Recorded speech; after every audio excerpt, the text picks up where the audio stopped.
got into you? At Sunoco, we know how to fuel peak performance. Fuel your best. Fuller. Yeah. Needed F-150 for Smith build. Got it. Yesterday. I know. Don't forget my BMW. Gotcha. Check this out. All the major online automotive sites in one place. BMW, done. F-150, done. How's he do it? I can search nationwide. Even those classified sites. Auto Tempest, all the cars, one search. That's how I do it. There is Max Papis in the Ferrari. As great a race as Ferrari has ever won.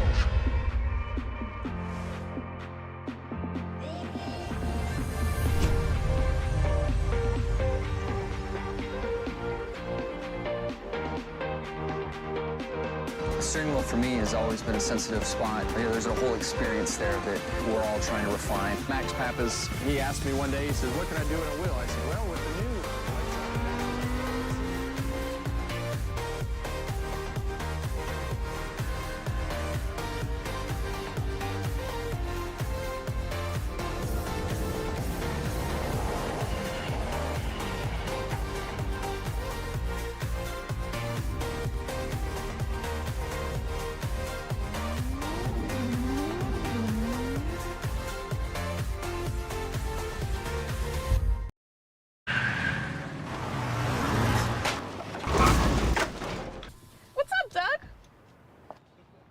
What got into you?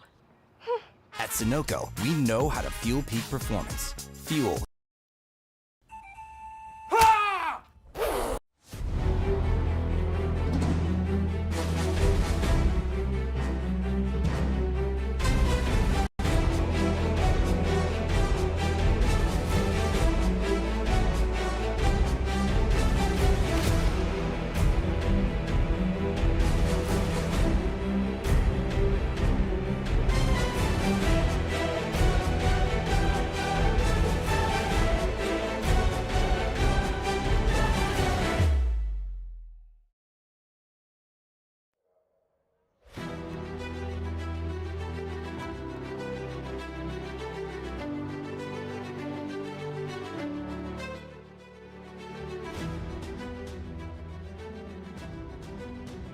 With 3 races left in the regular season, the chase for the championship contention gets a strike of white lightning from Miles the Monster. It's live from the virtual Dover Motor Speedway in Dover, Delaware, where we welcome you to the 11th race of the 2024 Sunoco Cup Series season with our continuing coverage on VSPEED.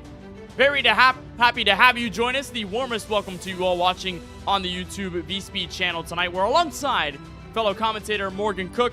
I am Kenneth Bueno. Bradley Cooper is not here today due to unforeseen circumstances. We wish the best. Send all of our love to Bradley Cooper, and we hope you do as well. Morgan, we've got a race to run tonight from Dover. It has been a wild season up until now, but the biggest thing of note is that the time is running out. There are only several races until we close out this regular season, which means the desperation is high as you look at the 2024 schedule. Dover, Darlington, Daytona to close out the 2024 regular season. What's at stake for those looking for a championship spot as we head into this week?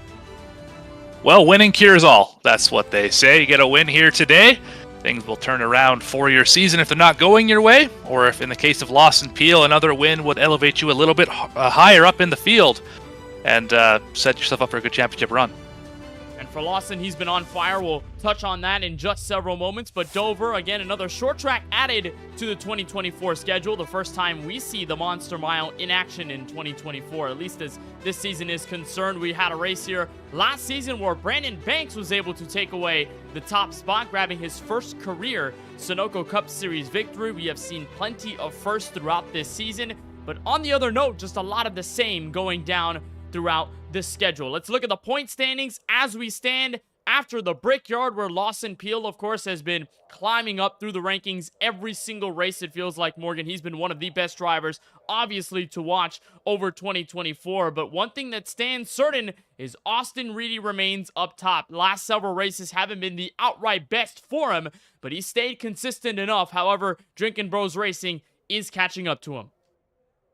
For sure, Lawson Peel up to third in the standings, winning 3 of the last 4. See if he can make it 4 of 5 here today. A lot of drivers looking to get on that win column. See Banks, Eddie Smith, Shane Wyatt, among others, looking to get that first win of the season. It's been tough for a lot of those to get that first win. We mentioned how much parity involves in this series, but also just difficulty in getting to victory lane. We've seen a lot of drivers come very close, but not fully getting that cigar. Austin Reedy has been there, done that several times throughout the season, but it's always been a matter of either bad luck or just the positioning at the end of the race never going his way. He's looking to keep that points lead intact. But look back at 16th place. That's where you'll find Jesse Whittington, who had a stellar rookie season in 2023. Hasn't been outright the same this time around. He is hanging by a thread for a playoff spot, still vying for his first win of the season. Right behind him, Wyatt Brackett, then Kip Easley, Brad Fulham, all of them not separated by that many points. So, Morgan, you're looking at not only a close battle for top 5 in the point standings, you're looking at it very tightly from those in the last 3 races of the regular season to even get into the playoffs. Yeah, and like I said earlier, a win would cure all, right? A win for someone around that cut line is going to vault you all the way up the standings. You're going to be locked into the playoffs, and that is what the doctor ordered. And for the win, if you get that golden ticket, it will mean a lot for Brandon Banks. That was the solvent of everything last season. Will that change this time around here at Dover Motor Speedway? We'll see. But this track taking its first time with the Sunoco Cup Series this year. This 1-mile concrete track known as White Lightning when it opened back in 1969. This is one of the toughest tracks to drive, Morgan, and with the 24 degrees of banking in the turns, the 9 degrees on the straightaway, it's not easy. It's not like any other short track we see on the schedule, and that means that Miles the Monster might take a bite of some of those racing tonight. That's right. Self-cleaning and free everywhere is exactly how you would describe this racetrack. The banking on the straightaway is the same as the last time we were on the racetrack with this series. 9 degrees, like Indianapolis's corners. That's how banked this place is. Big bowl. You drop into the corner, you drive up out of the corner. The car handles horribly everywhere, every time. Well, it's one that the drivers will have to get used to over the course of the race. Let's get you to the starting grid for tonight's race from the virtual Dover Motor Speedway, where on the pole, it will be the number 88 machine of Steven Stepien. He's got the front row starting spot with Jesse Whittington on his outside. You'll look at the ATVO just roll in as we go through. We're going to look at it in just several moments, but that is row number 1 as it stands on the grid. Jesse Whittington in second. Alex Huffman going to be back in third place with Stephen Harlow back in P4. Rounding out your top 5 inside row number 3, Austin Reedy in the 96 for Fast Banana Racing. He's got Prestige Worldwide Racing's Austin Shoemaker lining up on his outside in that 6th position. Back in row number 4, you'll find the Texas winner from earlier this season, Zach Wilson in the 51, joined alongside by Brandon Banks in the number 54 machine who won here last year. Then rounding out the top 10, the 4 machine of Chris Shoemaker and the number 22 of Justin Winters. First car outside the top 10, starting in 11th will be the 19 of Brad Fulham. Starting in 12th tonight, Wyatt Brackett in the 30. 13th belongs to Kip Easley for the moment. Hopefully he can move up through the field. I'm sure he would like that as well. Shane Wyatt is going to start 14th in the 27. James Kunkel is going to start 15th in the 45, with Logan Sturgeon starting 16th. That is row number 8. Row 9, 17th spot, Alex Muscarella in the 48, and 18th will be Colin Forrester. 19th, Dakota Curtis, and 20th, Bill Schoonover. Right behind them in 21st, you'll find the 90 car of Sean Kalis with Richard Swavely to the outside. Justin Erb in the number 20 starts pretty deep in this field. In 23rd, Curtis Kelly for Fast Banana Racing, winner at Nashville, looking to go once again victorious at the concrete surface. He's going to be starting back in row number 12. Back in row 13, Joe Sanchez, who was the top driver in practice, but a lot of work cut out for him after qualifying. He'll start inside of the 13th row with Garrett Brown, Season 1 champ, on his outside in the 16 machine. Dustin Reeves, the last driver technically to make a qualifying effort, he starts 27th. Lawson Peel, who's won 3 races in 2024, wants to make it a 4th, but he will have to start deep in this one. 28th is where he will roll off at the green flag. Ray Rogers in 29th. Rounding out the top 30 is Casey Knighton, and that brings the end of our full field here from the virtual Dover Motor Speedway. Well, you mentioned it, Morgan, self-cleaning and tough to drive. This track is here in Delaware. Before we get to the green, any keys to victory for those looking to tackle Miles the Monster? Don't hit the wall off of turn 2 and turn 4. It comes up in a hurry, and it will hurt. It'll pancake the side of that car, and it will not drive very well. Looking at about 8 minutes of damage every time you pop that wall. Well, it's one that Steven Stempian has grown oh so comfortable with. He led a ton of laps in last season's edition of this race. This time he starts from the top spot in that DTH Chevrolet. Jesse Whittington, who has yet to break free out of the bad luck this season, wants to turn it all around. The ride out of turn 4, Steven Stempian and Jesse Whittington bring us to the start-finish line, and for the 11th time in 2024, we are racing.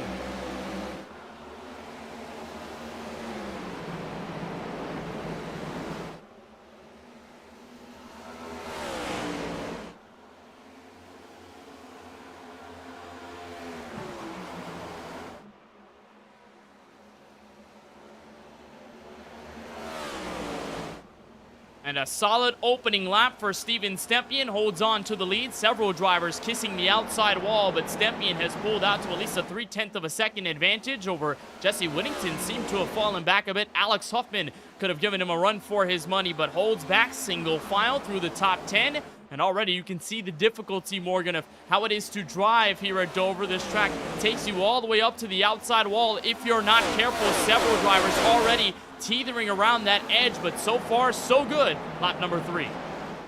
It's hard to drive. It's even harder to pass. You see everyone single file out. Too wide is not recommended at this facility. One of you is going to have an issue getting off a corner somewhere, so it's better to just go single file and really let that guy pass if they're trying to pressure you.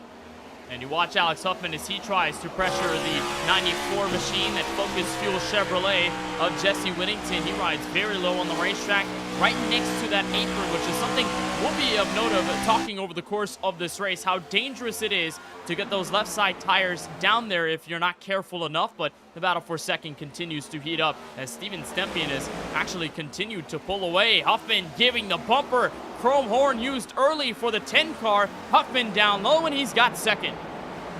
And you see how the 94 there backed the corner up, let the passing car go, because if you go side by side through the exit of the corner, it's going to be a 3, 4, 5, 6 car battle because you're so slow off the exit. Here's a look on board from Zach Wilson, who has had some fun over the last several weeks, but not finishes to show for it. Indianapolis was certainly the case after he was dead sideways for basically the entirety of the last run, going sideways every single exit of the corner, and then unfortunately just ditching it to the inside wall and calling it a night with a damaged race car. We saw his camera. He was elated, though, despite all of that, very happy to run as he was running and having fun wheeling the race car, hopefully looking for a better outing this time around. It certainly hasn't been full of luck in 2024 for Zach Wilson, even especially after that Texas win. And Bradley and I were talking about it last race at Indianapolis, Morgan, about how, it doesn't matter if you get poor finishes after the win because you have the win. And like you were alluding to, the win definitely means more than anything else in the regular season as far as that's concerned with the playoff format. You're already going to be locked into the playoffs, but even then, the other side of the coin for Zach Wilson is he probably doesn't want to have a horrid season either, because if he gets bumped down in points far enough, he may not be eligible for playoff contention. Yeah, there are two sides to that coin, of course. The win allows you to try new things, be a little bit different, try different strategies, and be aggressive. It also, you still need momentum, though, when you get to the playoffs, which we're only a few races away. 3 races from now, we're going to be entering the championship run. You still need momentum. You can't just be dead in the water, or else you're not going to have a good playoffs. For drivers like Brandon Banks, they're looking to enter that playoff competition. Certainly has been a season to remember consistency-wise for the driver of the 54. Good memories, of course, when you come back to Dover Motor Speedway as the defending winner. Banks has knocked off a couple top 10s over the last 3 or so races, so looking to continue that, but maybe double it up with a race victory in his Valvoline Chevrolet. Him and Zach Wilson continue nose to tail in that battle for 7th. May heat up as the 51 hangs on right behind. Car sideways out of turn 4. Logan Sturgeon having to keep that one up. The Full Lock Racing Chevrolet with a bit of damage on the right front, but it seems like Sturgeon is okay. And we'll stay green.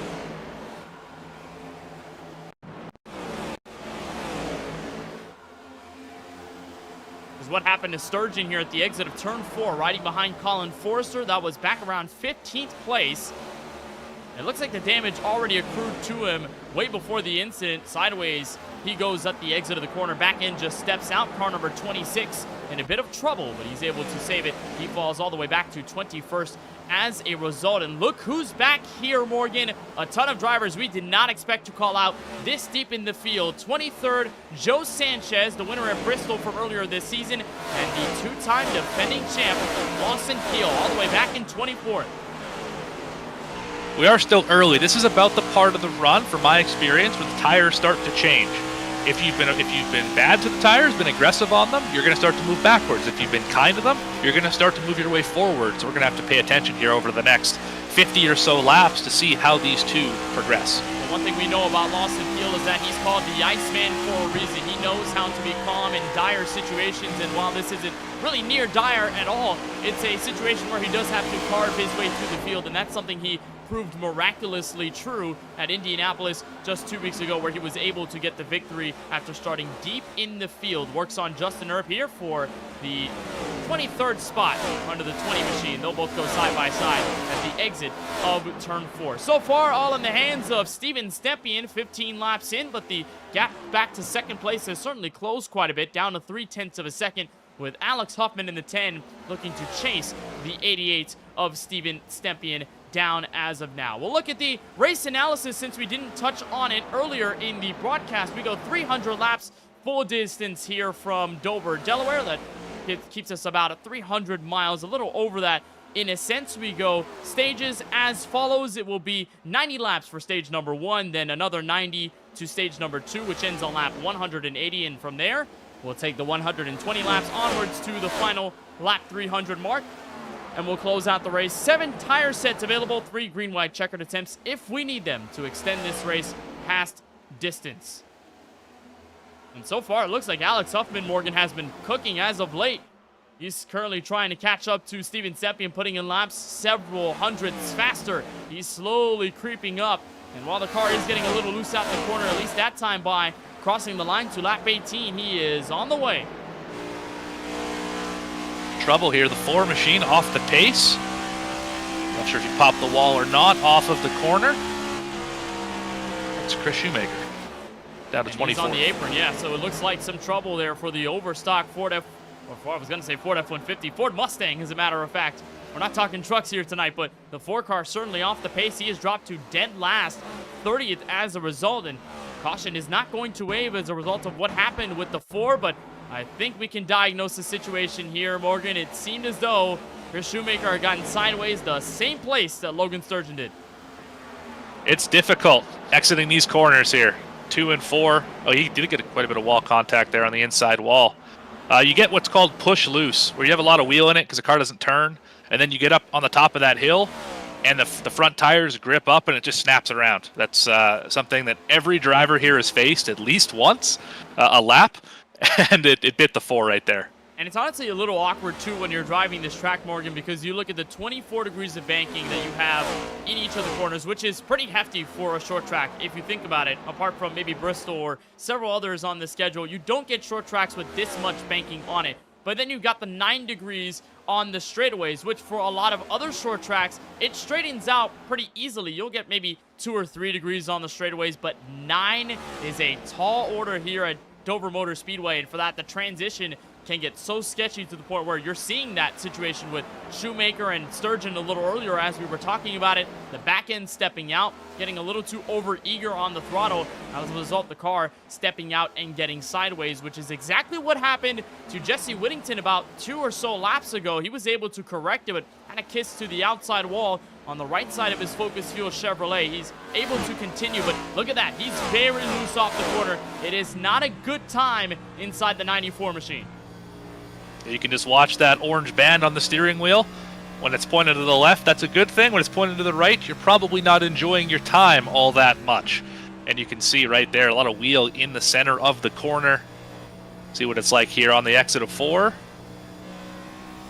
Yeah, a little bit loose there, right on the exit. You could see it pointed back towards the wall. And you can also hear the rev range kicking up as well. That's when the rear tires start lighting up. The rev range kicks up quite a bit, and you can hear the car make that little elevated pitch noise to the point where you know you're getting sideways audibly if you're hearing inside the race car. Battle for 5th going on. Brandon Banks, Austin Shoemaker, Austin Reedy with this trio going at it as Banks has continued to slowly move up through the field. We saw him last when he was battling for 8th place and 7th with Zach Wilson in the 51. So solid progress early on for the 54 of Brandon Banks. Shoemaker looking to follow in his tracks, and the same goes for the points leader, Austin Reedy, who you're watching third car in this screen all the way in the background, still without a race win here in 2024. It's been not the best season ever for Austin Reedy, but stage wins have certainly helped him stay up the charts, while his teammates at Fast Banana Racing have slowly fallen back from some struggles as of late. There's Shoemaker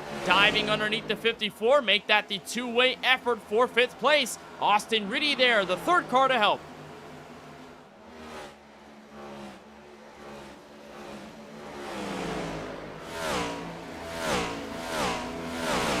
And so Shoemaker ends up moving forward.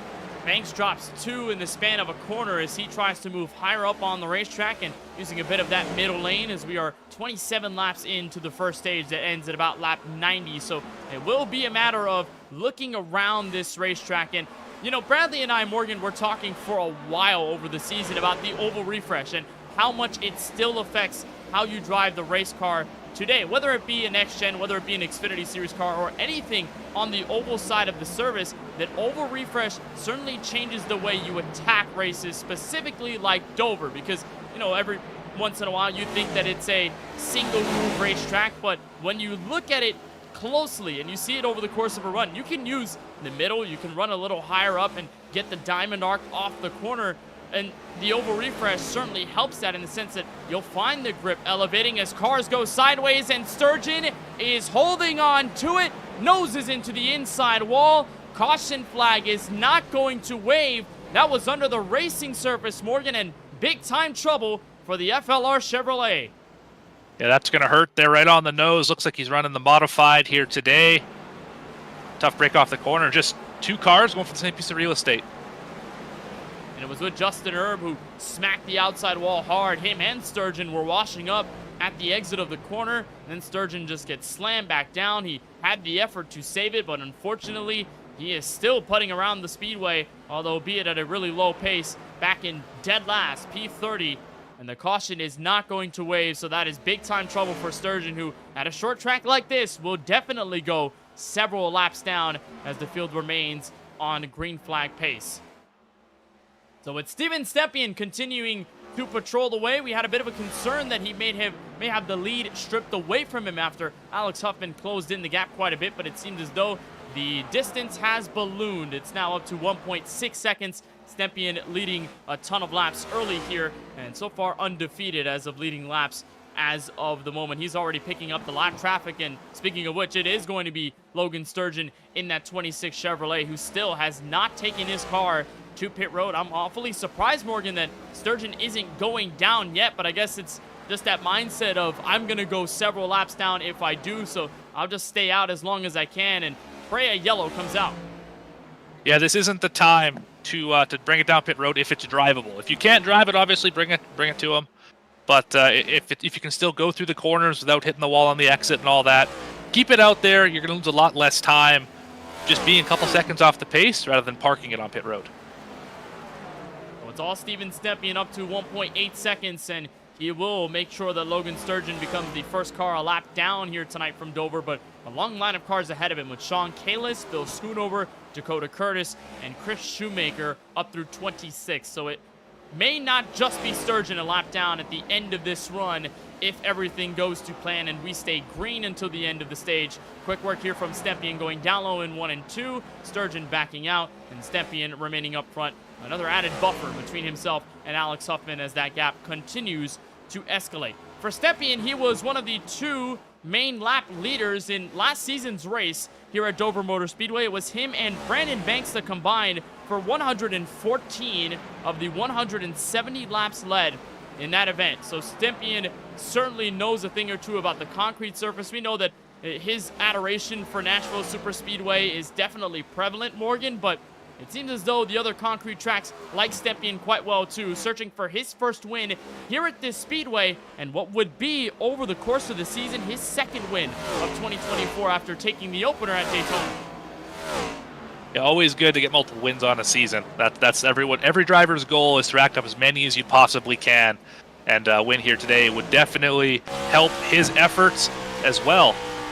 I mean, to go out here and do it in dominant fashion, obviously we're only 40 laps in at this point, would be quite incredible. And Stepien in high spirits as of right now. Onboard look from Lawson Peel, who has climbed up from 28th to 12th. It's always a thing every single week, and every now and then it always surprises me just how quickly he's able to work up through the field. He's going to get under his teammate Kip easily here. That will be for 11th, and Lawson Peel, who will search for win number 4 of the season after getting his last 2 weeks ago at Indianapolis, will try to go 2 in a row once again, is creeping up through the top 10. Lawson has been practically unstoppable, and that's around the same part of the place where, or the running order rather, where he started at Indy. Ran off from the top 30, was able to move his way through the field, and thanks to the strategy and a lot of other factors, Peel was able to stay ahead and move forward for his 3rd win of the campaign.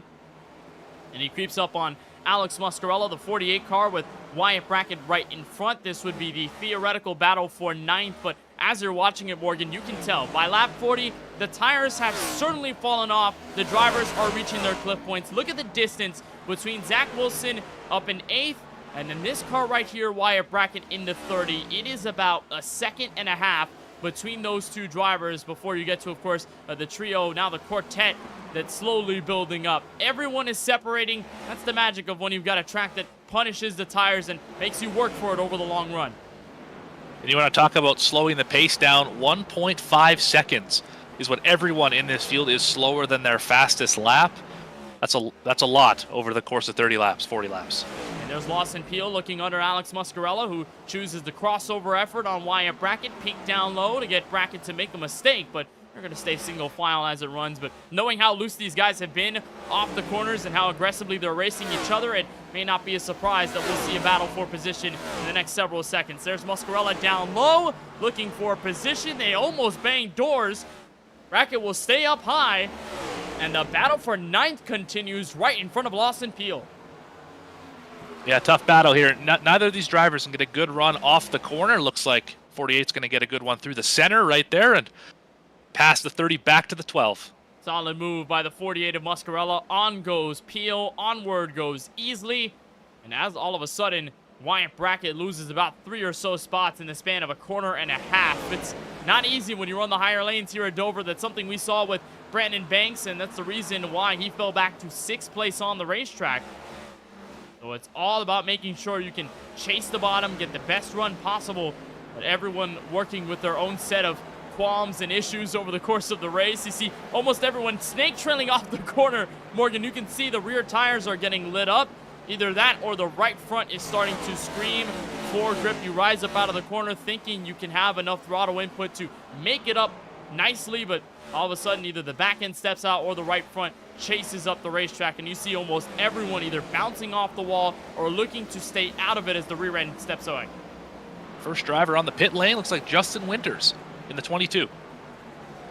Yeah, Justin Winters is down. He has fallen a lap down, and so has everyone up to 24th place, Dustin Reeves, in the 6 car. So this is the work that Steven Stepien has put in over the last several laps that we've been looking away from him. There's Reeves, who currently has the lucky dog spot, pretty bruised up Ford Mustang as it stands. He's got Dakota Curtis right behind him. And we're getting word from race control Josh Lokovitz that there was a penalty awarded to Justin Winters on the pit entry, so he will have to stay an extra, give or take 20, 30, 40 seconds on his pit box. Well, that's a tough one for Winters, who has the blow dealt early here from Dover. This is one of the more difficult pit roads to get onto as well, with the way the banking works, the way the apron works, not a lot of grip, and you don't know the pit entry is there until you're right on top of it, because if you slow down in the groove, you get run over. So this is a really easy one to slip out wide and just miss the pit entry. And unfortunately for Winters, that strikes the first of the 2 Allen's Legacy Racing entries here in the Sunoco Cup Series. The second doing quite well. Alex Huffman running in P2. He's 3 seconds back of the race leader, but not really under fire from the car behind him. That is the Focus Fuel Chevrolet of Jesse Whittington. It's about a second and a half between Huffman and Whittington, but that's not even adding the lap traffic and how much that will be of note over the course of the run. But for Huffman, the Stuart Haas Racing graphic production guy has had an elevated role on SHR, and unfortunately they are closing their doors after 2024. But Morgan, for a driver like Huffman and for drivers in this series and in many iRacing leagues, you often don't get to see their real life endeavors, but there are a lot of guys who are either chasing or have a position in motorsports, whether it be through IndyCar, NASCAR, IMSA, you name it, across the world. There are drivers on the sim who have elevated roles or just have jobs in the motorsport scene. Huffman is one of those, and he always comes out with bangers on the speedway in sim. He's part of the group of people that make the bangers happen in real life on the racetrack for SHR. Yeah, it's really impressive to see these guys and what they do in their personal lives, in their professional lives, in their free time here on iRacing. You know, all these guys are pretty incredible at what they do, and it's nice to see, you know, what they can do for big teams like Stuart Haas Racing. It's just really quite an impressive thing. And we hope that Alex is able to find a position with either another team or an elevated role somewhere else. We know that SHR is going to be closing at the end of 2024, which is a tough news for everyone who's a fan of Tony Stewart, Gene Haas, everything that they've been able to do with that Stuart Haas Racing team over their history in NASCAR competition. So we always wish the best for Alex Huffman. We know he can definitely find something after the team shuts its doors. There is Zach Wilson entering pit road, and you brought it up, Morgan, with Justin Winters probably being the first to take the field down for pit lane service. 53 laps in. This is not really for fuel, but this is going to be for tires. Most importantly, Wilson comes in from the top 5. We saw Shane White, who picked up his best finish of the season, 4th at Indianapolis 2 weeks ago. He also came down pit road, and there's Wilson in and out of the pit box. Top 20 yet to hit the pit lane. Some might stretch it. Some will probably come in here. We got 35 laps until the stage at lap 90. Strategy starting. And it's getting good right now, but the real question we'll ask, really, Morgan, is who else is going to follow? Is it going to be anyone inside the top 5? Is it going to be those further back in the top 10 where they're starting to reach the cliff on their tires? Or is it going to be everybody in the top 15? We usually see the guys up front stay out as long as possible, but short pitting might be the strategy if you're able to get the better position a little later on. We are approaching, and we already are at basically halfway through the first stage here from Dover, Delaware. So what's the smarter call here? Are you going to be the front-loaded guys who end up coming down pit road now, or do you prefer to be those a little further back in that top 10 to make the shortcut? Well, I think if you're up in the front of this field, you want to stay out and just do what the leaders do. If you're a little farther back and you're having trouble moving through the field, I think now's the time to bring it down the pit lane. The other wrinkle to this, you're going to go 2 laps down if you pit immediately. So if somebody stays out, you're probably not going to gain 2 laps back on them. You might be stuck a lap down for the rest of the day. It's a really difficult call to make, but you just got to run your race and be as aggressive as you need to be. That's the gamble you got to take here, especially at a track this short, because if you do fall a lap down and you've got a ton of other guys in front of you fighting for that lucky dog spot, you miss one out at the wave of the stage caution, and all of a sudden you're going to be a lap down for the next stage. And if you don't get yellows, that'll help you get back on the lead lap. You may just be done for, at least for the most part. Watch this as Brandon Banks is running almost 3 wide. Ray Rogers moving ahead in 9th. That is the lap car, Logan Sturgeon. And boy, lap traffic is really making a difference here. It is clustering up a bunch of guys in the back half of this top 10. It's getting everyone clogged up in traffic. It's hard to maneuver at this racetrack. We've already talked about it a few times. Drivers hitting the wall, running too wide, just trying to find a space to move through this field.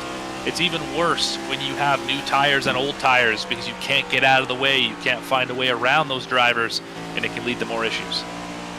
Onboard look from Bristol winner Joe Sanchez getting the run off the corner. That was, I believe, Alex Muscarella, that blue car way in the distance, and almost had a brush with the inside wall after getting loose at the exit of turn 2, but nonetheless, the Lego Chevrolet of Sanchez dives underneath. Bracken, that'll be for P11 on the racetrack as Jesse Whittington has found his way in. I believe he's going to stay out, actually. I saw another blue car coming in on the speedway. It might have been James Kunkel. Yes, it is. Car number 45, James Kunkel from 18th place. And he is going to be entering pit road, and we'll just continue the list of drivers Huffman that have on pit found road. themselves in. You're right. Alex Huffman is in from second.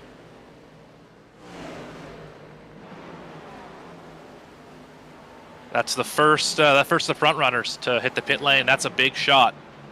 That puts everyone on notice right now. 30 laps left in the stage. What do you do if you're the leader, if you're third? I don't know. What do you do now? I think the answer might just be stay out as long as possible and put all that distance between yourself and Alex Huffman. But Morgan, if you're Alex, do you like this call? Do you feel like it makes sense to pit from second, or do you think he may have pitted a little too early with everyone else continuing to stay out? I like it because it makes your other competitors think. Because if right now, if Steven Stempien, Jesse Whittington, any of those guys pit, you have the advantage. You just gained that 1.5 seconds back on them. If they don't, you might find yourself in trouble, but it's worth the risk anyway because we know we have 2 more guaranteed cautions, and you're probably going to be the highest running car a lap down. Well, I think it may just be a mix of staying out for strategy's sake and maybe just an effort of, oh boy, I don't want to come down pit road at Dover Motor Speedway. It's so tough to even drive this track normally at pace, but to come down pit road under green flag stops, I think that it certainly is a dreading factor for everyone, Morgan, wouldn't you think? Yes, this is, like we said earlier, one of the most difficult pit roads to get onto. So easy to miss it. We see it in every NASCAR Cup Series race. Drivers always miss this pit road. It's no different in the sim, and those barrels are lurking on that pit wall. Well, look what happened to Justin Winters early in the race, right? You touched on it, that he came down pit road, and all of a sudden, Josh Lokovic said, nope, that's a black flag. You had an unsafe pit entry. So then give him 40 seconds on pit road, and that's a ton of lost time that puts him 3 laps down in 29th place. So, yeah, it's really a tough pit road entry.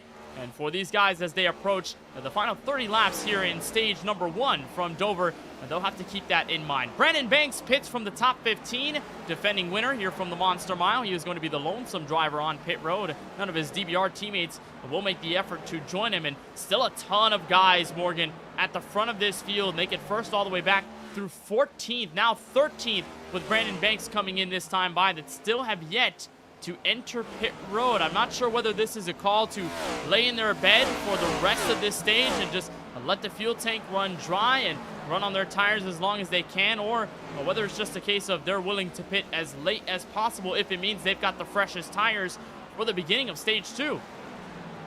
Kind of running out of window to pit in this run. There's only 20-some laps left here.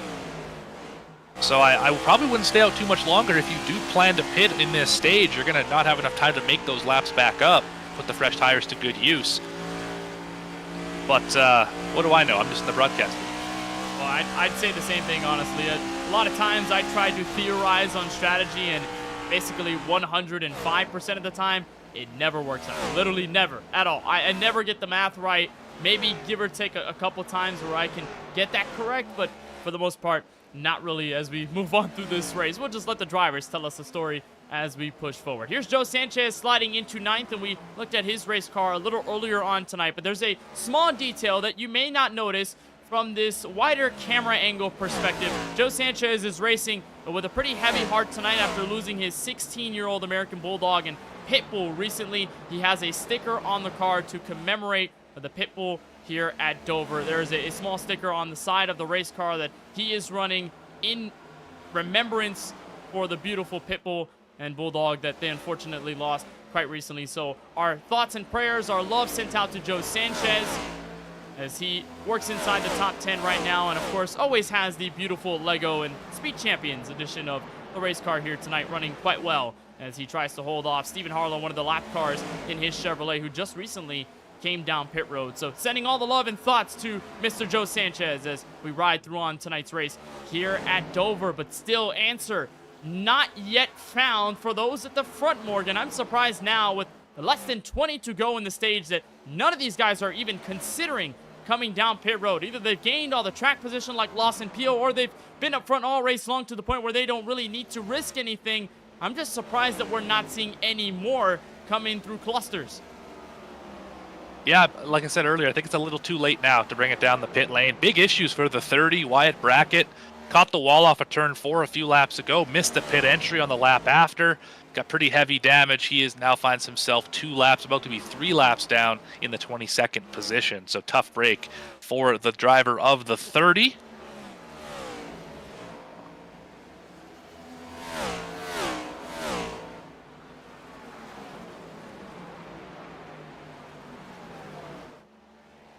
And for Brackett, he will fall back considerably, and he was running quite well inside the top 15, and just like that, blink of an eye, 3 laps down. Right behind Bill Schoonover, there is Garrett Brown, he's getting around, and it's going to look a little confusing just because we have a heap of lap traffic, but as it stands, 11 cars sit on the lead lap. This is the final driver on the lead lap, one of those for race team, Casey Knighton, in the 28 machine, who started back in 30th. Pretty good effort to move up through the field, through the strategy. And he's trying to catch Justin Erb. I believe we saw a bumper flying off at the exit of turn 4. That is from Kip Easley encountering trouble. He is one of those lead lap machines. He will fall to Casey Knighton in about a lap or so time. We don't know if he will enter pit road, but trouble for the 3 car. And look at that gaggle behind him. Oh, and how did that not cause a yellow?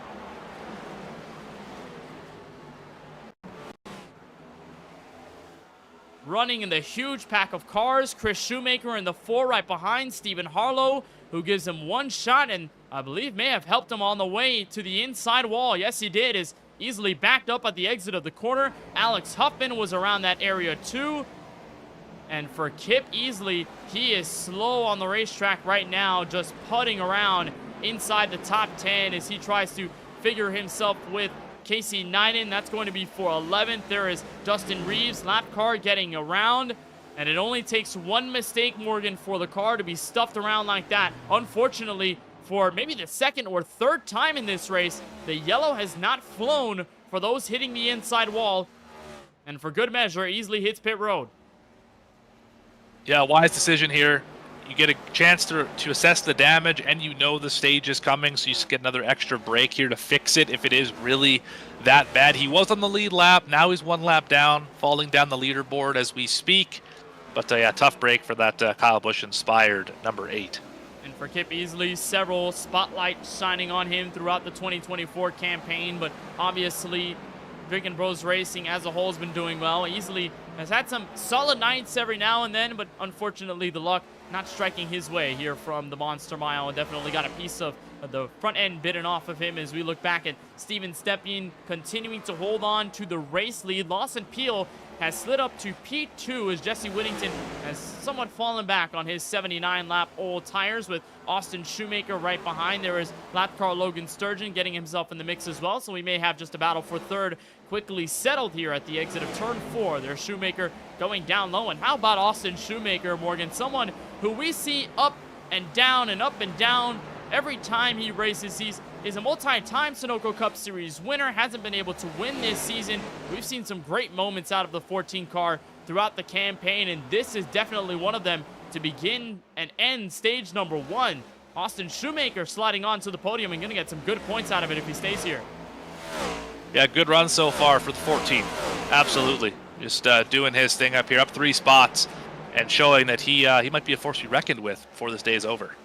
And for Austin Shoemaker going into this race, he is not even in the top 20 in standings. Chris Shoemaker is fellow teammate for Prestige Worldwide Racing, but Austin, who has sort of struggled over the course of the campaign, hasn't been able to get the good luck going. His only top 10 came in early June, and that was the longest race of the season at Charlotte Motor Speedway, full-length effort, but the last 3 races he's finished outside of the top 20. So how important, though, are these stage points for someone like Austin, who really hasn't been able to get the good finishes consistently? And even though he's getting passed here by lap car Zach Wilson, you know, he's clearing his space. He should be able to finish in the podium. How important is that for a driver like Austin? It's very important for 2 reasons. One, every point helps, right? Whether you think you can make it or you don't think you can make it, it's still good to accumulate points because it keeps other people from accumulating points. The other thing, if you say, I finished 3rd in stage 1 at Dover, now you have something to build off of. things are going in the right direction. Maybe you can get second in stage 2, maybe win the race, maybe top 5 of the race, whatever the case is. A little bit momentum going forward, always a good thing. You know, one driver that certainly needs to back off the momentum is Alex Muscarella, who is, you know, Bradley and I have always talked about it. We've always given him the commentator's jinx, which I know you've been broadcasting for about 7 months, Morgan, but it is always live and well, no matter how long you've been doing this thing. You know, I've been doing this for 4 years, and I always get the commentator's jinx going. But for Alex Muscarella, finally breaking free a bit in Indianapolis after getting a top 10. But before that, boy, it looked kind of bleak. Another top 10 at Sonoma Raceway. But before that, you know, 13th in Nashville and then 32nd at Kansas Speedway. A poor finish, or rather 32nd at Talladega Superspeedway. And just a ton of finishes that really didn't go his way. So for Muscarella, someone who's looking to cling on to top 16 in the point standings, he's hanging on quite well in front of Ray Rogers and 2 more lap cars, Shane Wyatt and Wyatt Brackett.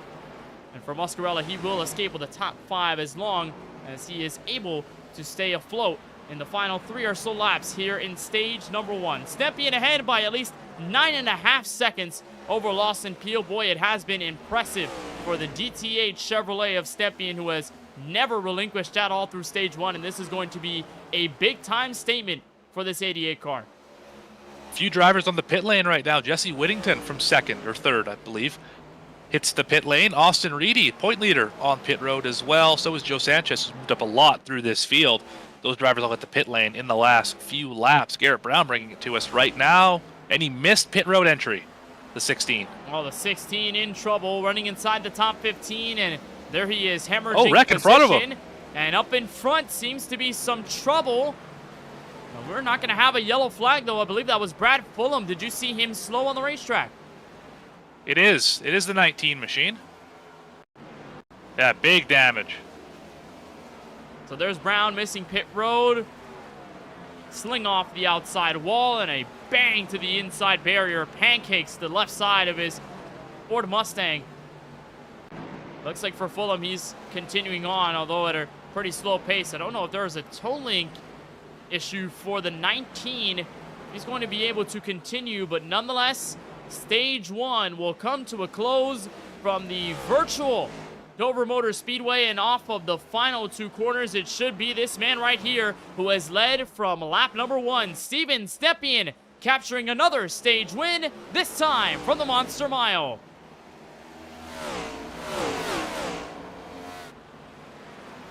Absolutely dominant effort in that first stage. Led every single lap.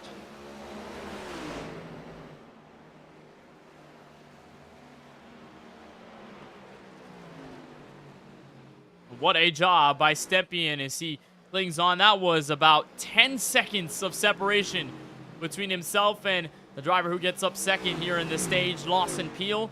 Austin Shoemaker closes out the podium. Alex Muscarella, Ray Rogers with top 5 points paying positions. Justin Erb with a quiet but pretty efficient stage 1 in P6. Alex Huffman was a lap down and is the first car a lap down as it runs. You see him there behind the race leader. He will get the wave around, but he finishes in 7th. Casey Knight in 8th. Stephen Harlow, the rookie, in 9th. And Zach Wilson to round out the top 10. That's how much the strategy affected everything over the course of this race, and just how fast Steven Stepien is. Lapped everybody 7th on back, and will now hit pit road with the rest of the lead lap competition as we close out stage number 1 for Steven Stepien. That is going to be, technically, as it stands, his first stage win of the 2024 season. So great job from Stepien getting the playoff point in addition to the win he's already picked up from Daytona. And look at that, Morgan, just how far it is from Stepien to Shoemaker and then to Peel, who just hits his pit box.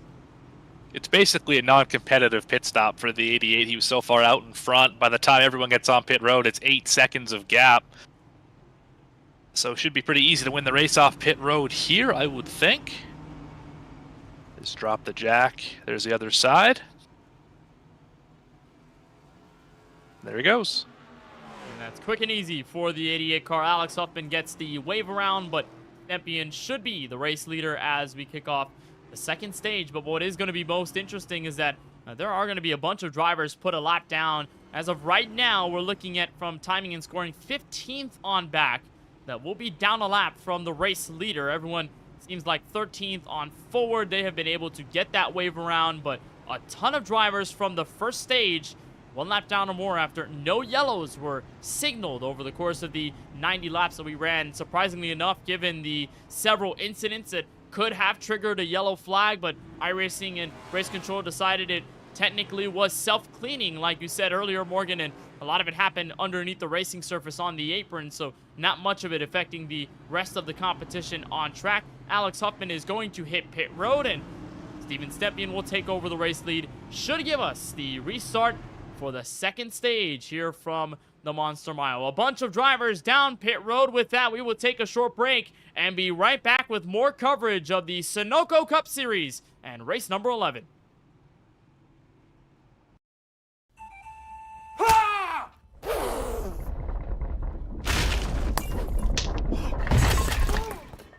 What got into you? At Sunoco, we know how to fuel peak performance. Fuel your best. Fuller, yeah. Needed F-150 for Smith build. Got it. Yesterday. I know. Don't forget my BMW. Gotcha. Check this out. All the major online automotive sites in one place.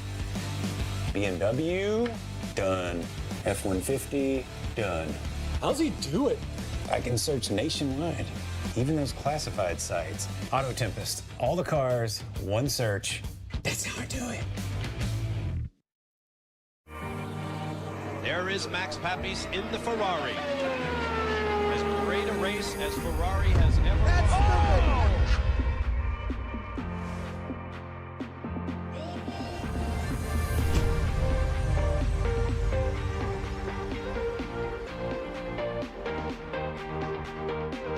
The steering wheel for me has always been a sensitive spot. There's a whole experience there that we're all trying to refine. Max Pappas, he asked me one day, he says, what can I do in a wheel? I said, well, with the new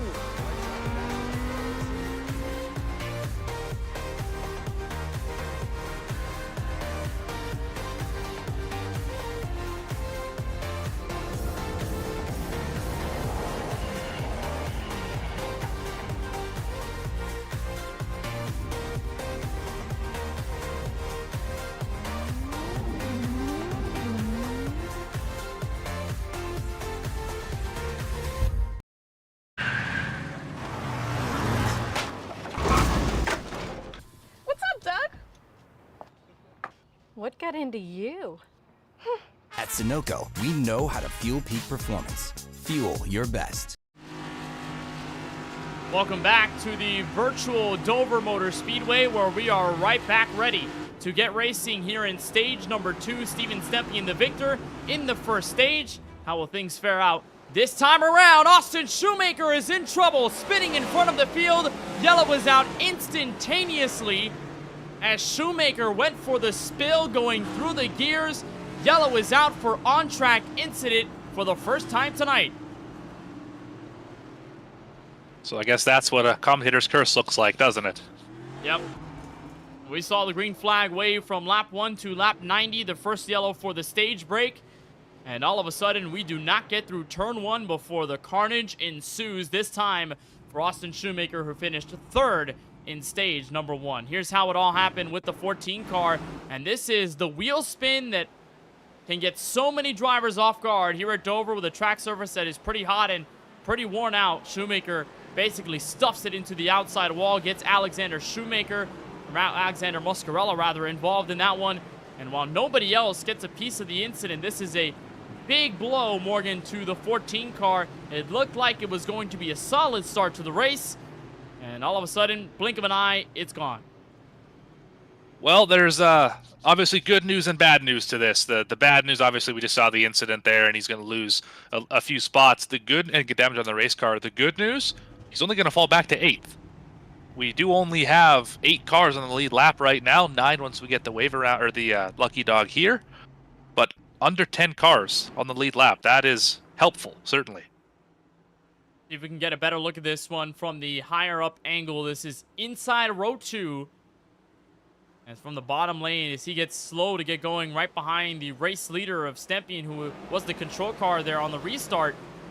And all of a sudden, the back end just steps out, and it looks pretty bleak from there on out. We'll see if we can get a better look from the inside look on the number 14. Listen in.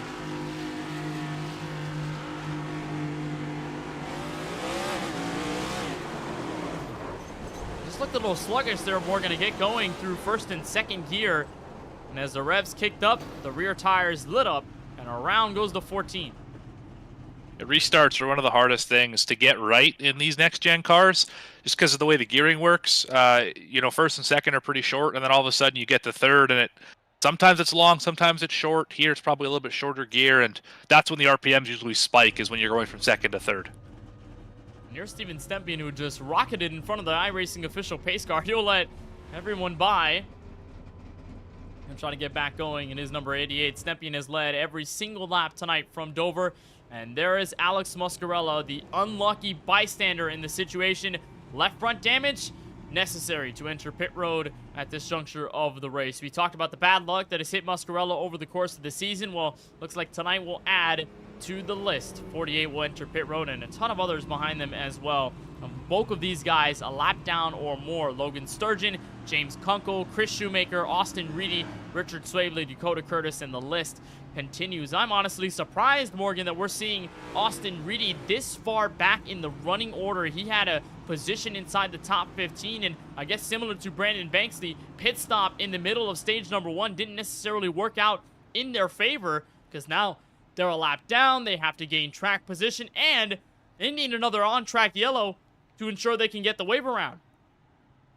That's right, and Reedy had elected to pit right at the end of the stage, I think with about 5 laps to go, and obviously caught him 2 laps down, unable to get any of those back. This caution might help set things up for him, but still finds himself well back in the field here in 15th position. Reedy, one of those drivers who finished well in Indianapolis. He was 1 spot shy of his first win of the season. Had to try and catch Lawson Peel at the end of that race, and while they had a phenomenal run to the finish of stage 2 for the overall checkered flag, wasn't necessarily as close. And Reedy will remain a lap down. He merges back onto the racetrack in 15th place. Right now, the car that would get the wave around should another yellow arise, it will be Zach Wilson in the 10th position, car number 51. So everyone putting behind the iRacing official pace car that just flickered off the lights at the top bar of the car. So Stempien, Peel, and the rest of the field will organize in that double file fashion. Stempien undefeated when it comes to leading laps here at Dover tonight. Does Lawson Peel try and change the story? We know how much Lawson has had to work over the course of this race. He started back in 28th, Morgan, and as one of the faster drivers in this series, how do you think he tries to plan mentally this restart against the 88?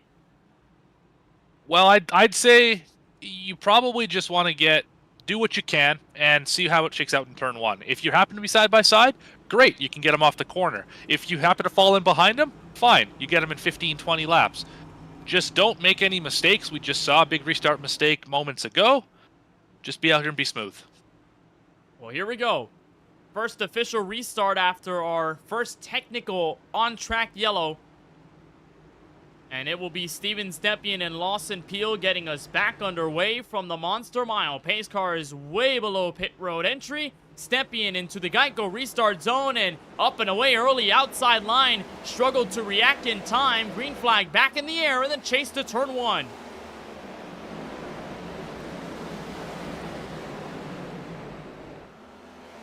And what a jump by Stempien, able to clear by almost half a second to Lawson Peel. Alex Huffman, Justin Erb, they go door to door in this bout for 4th place. Huffman surely going to win this effort at the exit of turn 4. Never mind, he'll have to back out. The Home Depot Chevrolet slaps it into 4th place, and Ray Rogers up to a race-high 3rd.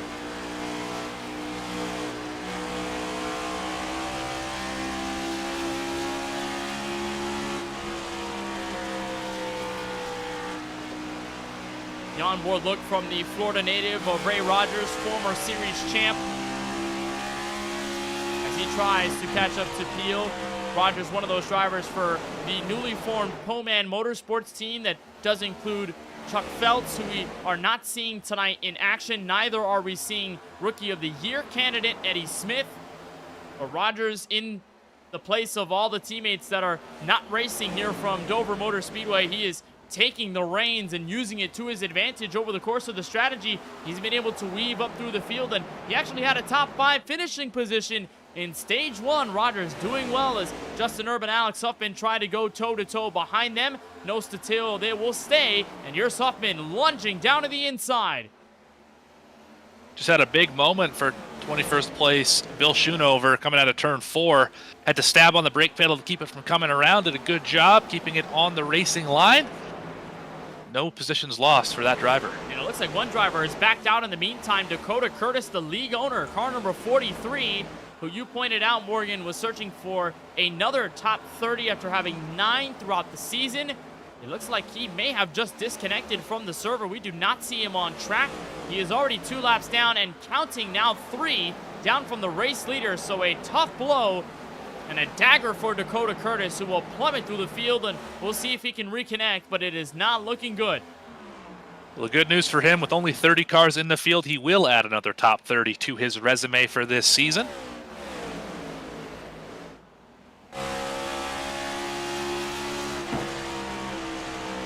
Nonetheless, Curtis would love to have finished this race, and we'll see if he can get back out on track. The only other driver who seems that has disconnected is Brad Fulham. 14 laps down, he is 29th. And there is one car behind him that is still on the speedway, Curtis Kelly, the Nashville Super Speedway winner, who's about 44 laps down, but there he is on pit road, just basically waiting to get all the damage fixed and get back out on the speedway. Battle for second is surely heating up. That Lemonade number 23 is catching up. Good entry and exit out of 1 and 2. Gonna try and catch up to Peel here and put an effort on the 2-time series champ. As Peel runs up high, Rogers remains down low, and we'll talk about the threat of the apron here at Dover Motor Speedway as there's the battle for second decided into turn 1. Rogers up to P2.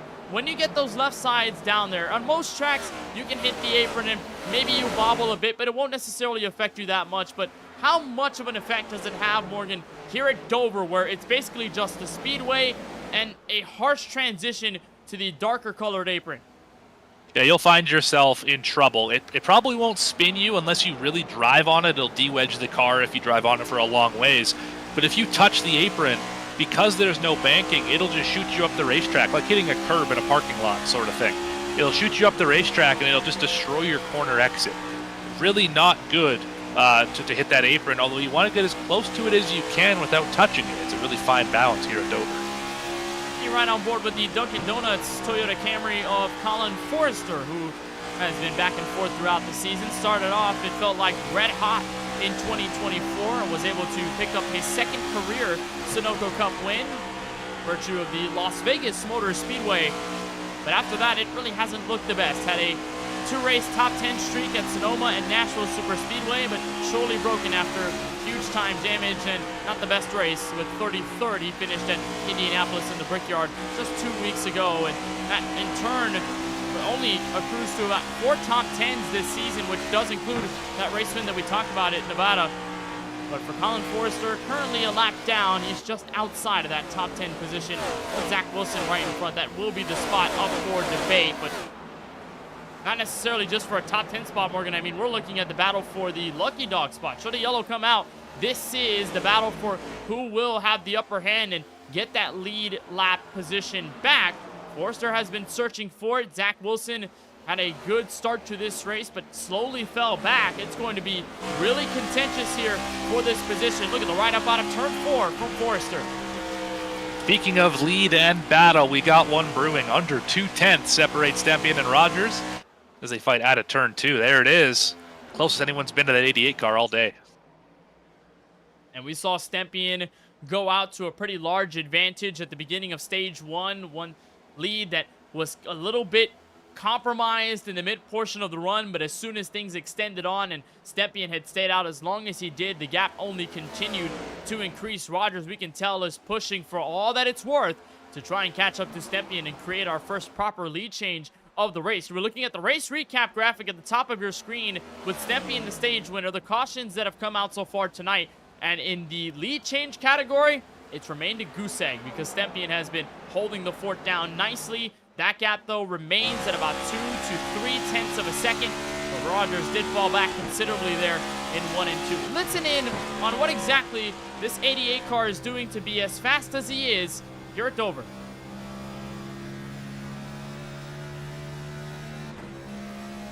You hear that, Morgan? Downshifting in the corner, upshifting on the straightaways. A lot of help in rotation. Not something I would have thought you would do here at Dover, but it's clearly working for him.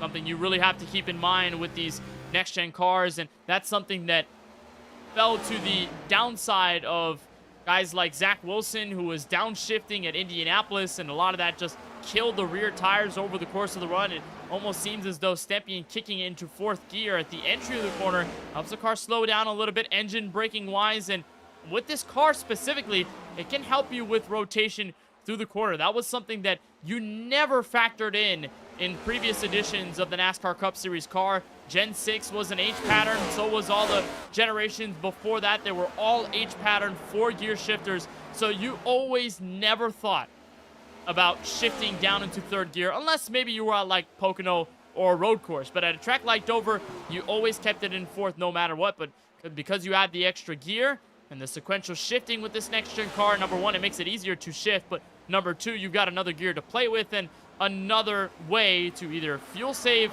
or, in this case with Stepien, rotate through the corner. That's what is helping him hold on to the 0.3 of a second advantage over Rogers. Top 4 are pretty considerably close, all of them within at least a second and 0.2 of each other. Huffman at the back of this train here in P4.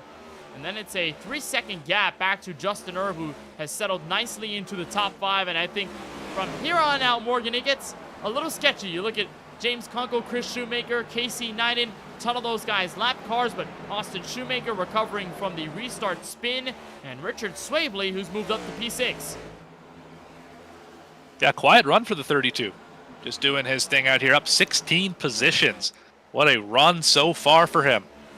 Really good run for Swavely, and one that has picked up a win at Indianapolis several seasons ago. We were touching on that when we were at the Brickyard. And Swavely, not a winner at Dover Motor Speedway over the last several seasons, but a driver surely to always watch for. Swavely can pull out a banger of a race in his back pocket whenever he wants to. And for Swavely, who's had some luck not fall his way throughout 2024, solid run here in Stage 2 as we approach lap number 122 of the 300 scheduled. Mind you, we are running till 180 here in the second stage. From Dover, then we'll go the rest of the 120 laps that remain till lap 300, and we'll close this thing off in style if we can. So lots of stage points on display, ready for grabbing, and there is the fight decided for the lead lap position should a yellow flag come out. The lucky dog going to Colin Forrester, taking away P10. And battle's not quite over yet.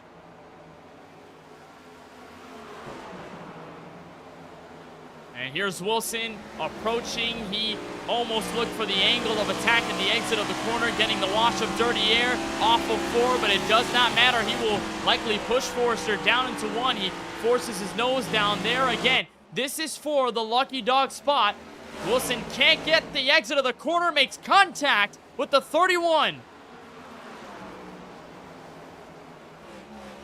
Good job by both those drivers to not end up both in the inside wall. That happens so many times here at Dover. Get a little tight on the exit underneath somebody, and you're both pointed at the inside retaining wall. With the way this track has developed over the course of the race, that inside line has slickened up a ton, so it is way harder to plant the throttle at the exit of the corner and get that car to respond accordingly. That's what happened to Wilson. He tried to put in the throttle a little early to get down low on Forrester. That car did not respond. The right front started to squeal. His car chased up the hill and in turn had to back off the throttle in order to not get into Forrester and create a possible pileup to bring us our second on-track yellow of the race, and it remains that way. I think Forrester understands the assignment here, Morgan. He says, hey, if I'm going to hold out the middle and keep you running down low and help you burn off your tires, well, that's only going to help me in this lucky dog spot. But he gets tapped, and Zach Wilson goes chasing for the inside wall. He saves it in no yellow. Oh my.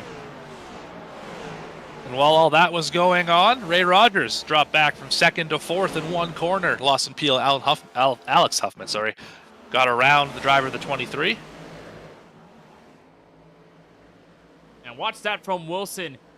It looked like Forrester thought he had everything hooked up and ready to go until Wilson got up there, until Forrester slid a little too high for comfort. And he had to back out in order to not slam the outside wall completely, although he doesn't fully escape. It gets the help from Wilson anyway. And Wilson goes down into the inside wall. And he has taken his Ford Mustang down pit road. Another race gone sour for Wilson. Not the run he was looking for, obviously. Had decent speed. Kind of the pit strategy got him behind, and obviously chasing for the lucky dog right there. Had the incident, and he's going to fall back well into the teens and 20s, repairing all that damage. Such a tough break for Wilson.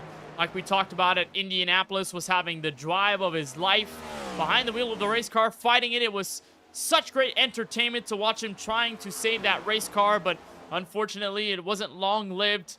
And he took that car to the inside wall and basically destroyed it. He had a smile on his face regardless. I'm sure that Wilson is somewhat having a good time running here tonight at Dover, but we know the finishes aren't necessarily going his way. But Bradley and I were talking about it over that Indianapolis race, Morgan, and I'll bring the point over to you about possibly the mentality of, if I crash, it doesn't matter because I've won. It means I'm going to have a playoff spot secured. It means that I'll run for the championship and, in a way, lock in when Atlanta Motor Speedway comes in September. Do you think that may be the mindset for Zach Wilson, to where he's more focused on having fun, and if the race doesn't go his way, then oh well?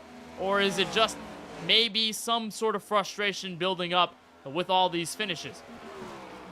I think it's a lot of frustration building up with these finishes, but you can still hang your hat on the fact that you have a win, and it eases the pain quite a bit, knowing that, hey, I'm still locked in regardless. I kind of mentioned it earlier. You can try new things when you win a race. You can try different strategies. A lot of cars catching the wall off of turn 4 right now. You can try new things. You can drive a little harder, different strategies, whatever have you.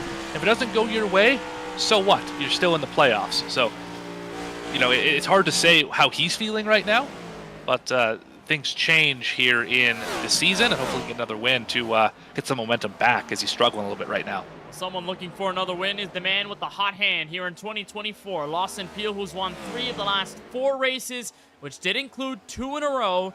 Several weeks ago, was able to get that dub at Indianapolis Motor Speedway, and followed that up after Sonoma and Charlotte also went his way, and he was able to capture those wins. The all-time W leader in Sunoco Cup Series history. And once more, we are talking about how Lawson Peel had to work his way through the field, and successfully doing so to possibly get a chance at the race leader. We know that strategy is upcoming. Neither of these guys took a trip down pit road when we had stage 1 end earlier tonight. Do you see the same happening this time around? It's possible. The stage length is the same. It's still 90 laps. In fact, it's even a little bit shorter because of the pace laps. It's more like 87, and then the caution right after it, so really probably 83. Do you want to come into pit road seeing how it affected everyone in the first stage? Probably not if you don't have to. I would be staying out as long as I possibly could if I was the 88, the 12, the 10, etc., down the field. Well, Lawson is approaching 0.6 of a second back from the race leader, although that last time by was quite slow as Zach Wilson was moving his way on by. A difference of almost 0.2, 24.4 for Lawson Peel, and then for Stepien was about a 24.2. That last time by. We also know that Alex Huffman is staying quiet in P3, but he can deliver a pretty hefty punch if this race continues the way it has, because he was catching up to Peel, making it a race for second, and still has the chance to have a strike at the 12 car as we move forward throughout this run. You were right about Ray Rogers, him falling back to 4th. It seems as though he may have hit the cliff on his set of tires, and it may not get any easier if he does fall back to the clutches of Richard Swavely. Thankfully, it's almost 5 seconds between those two drivers. That shows you just how much things have changed over the course of this race tonight. But nonetheless, for Rogers, he's got to really be careful about his set of Goodyear Eagles, because he tried hard at Steven Stepien. All for naught. He's got to make sure he nurses the set of tires up until either the pit stop or until the end of the stage. And points leader update, Austin Reedy in the lucky dog position. He got by Colin Forrester finds himself in the 10th position. First car 1 lap down. And his teammate falls back and continues to do so. There are the lead lap cars going around. Justin Erb, Austin Shoemaker, rookie Stephen Harlow, who picked up some solid stage points earlier in this race, looking to go 2 for 2 on the stages tonight. And moving right behind in his number 33 Chevrolet, a driver who is picking up the intensity as of late. And Bradley and I were mentioning it, just how good he's been over the last several races. And although Indianapolis may be a race that he'd want to put on the back pocket after finishing in 22nd, he still started inside the top 5, and the races before then considered with a top 5 finish at Nashville and a top 15 start at Charlotte Motor Speedway, the longest race of the calendar year, which unfortunately did not end up in a fruitful finish. But Harlow wanting another top 10 to add to his rookie resume. He charges this time on the outside of Austin Shoemaker, powering there in turn 2. He's going to get the run off the corner. He's going to grab the spot. He does into turn number 3. Good run for the 33. While things are looking good for Harlow as he catches up to Justin Erb, who is sideways off the corner. He hangs on to it. Well, that's a free position. P6 for Harlow this time. He caught him for sure. Oh, You're my. right about that, Kenneth. Holy. Well, that's scary. A car going sideways like that in front of you. Your first prayer is, I really hope they don't ricochet back up into me. Here's a look at what happened off of 4. And this car specifically, the next-gen car, is so easy to snap it back to the right with the rack and pinion steering that very well could have been a 2-car crash if the 20 can't quite save it off of 4. You're right. We've seen that happen plenty of times this season and across the iRacing service. And a wonderful job by Justin Erb to hang on, keep that car straight, and even then doesn't hemorrhage off that much track position. He's got a pretty sizable gap to the next car in line, Alex Muscarello, so maybe just drop of 1 position instead with Austin Shoemaker and Stephen Harlow. So Erb will hang on to a top 10 spot. Colin Forrester is hanging on for dear life, it appears. That Dunkin' Donuts car looks to be all chewed up with the rear tires off the race car, it seems. And Shane Wyatt and company have been trying to keep themselves behind the Dunkin' Donuts car. Forrester, though, has been sideways, it seems like, every trip around. Yeah, ill handling on that Toyota Camry. He's doing everything he can, but it's just not quite enough right now to keep these guys behind him. And the onboard look from Shane Wyatt in the number 27, one of the fellow rookies in the 2024 Sunoco Cup Series season. And Colin Forrester can say, hey, I was in your shoes just last year, where Forrester picked up a win late in the going at Michigan in the playoffs and had the yellow stripes on his car that took him all the way to the championship 4 round at Homestead of Miami. Shane Wyatt is one of those in contention for Rookie of the Year honors, always pulls up with a fabulous looking Chevrolet on behalf of StimWrapMarket.com, and one of those rookies who has also been turning up the good finishes as of late. Top 5 at Indy, impressed a ton of guys throughout the field. Then a top 11 at Nashville, a top 15 at Sonoma, and other top 10s that have been of note. Shane Wyatt, unfortunately, is a lap down, but currently in that fight for the lucky dog position with Joe Sanchez, Colin Forrester, and the man leading that charge 1 lap down, Austin Reedy in 10th. But for a guy like Shane Wyatt, and for someone as a rookie entering the series, you obviously come in with a ton of unknowns about some of the drivers in the campaign, how difficult they are to race with, and obviously the biggest point, how difficult it is to pick up a race win, which we've heard from many drivers is insanely tough with the level of competition. If you're someone like Shane Wyatt, who gets a top 5 at Indianapolis, puts himself in a solid position to win, how big of a boost is that for a rookie who's just getting their bearings through in 2024? It definitely lets you know where you are in terms of the competition. It's nice to know when you show up to a league that you're competitive, and being a rookie, it's daunting to show up to a league and know that you can run well with these guys. So it's nice to see, good finishes and potentially wins in the future for this 27.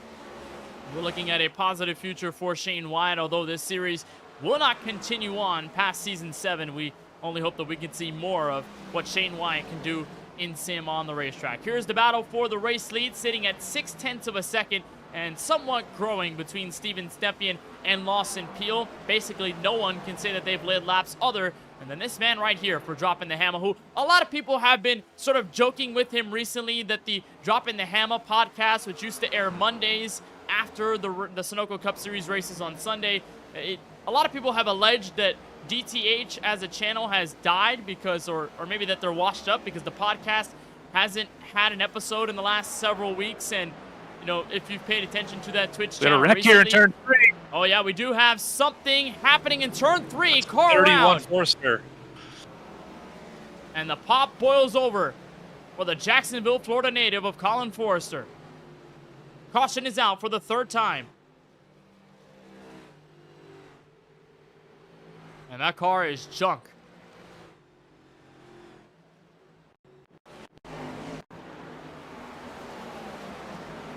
And remember, he had been sideways almost every single lap.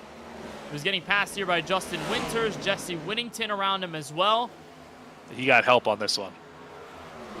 And there it is, the contact, the overcorrection, and the whale of a hit to the outside wall. That was a nasty slam to the outside safer barrier. And for Colin Forrester, lap 154 is Fiend.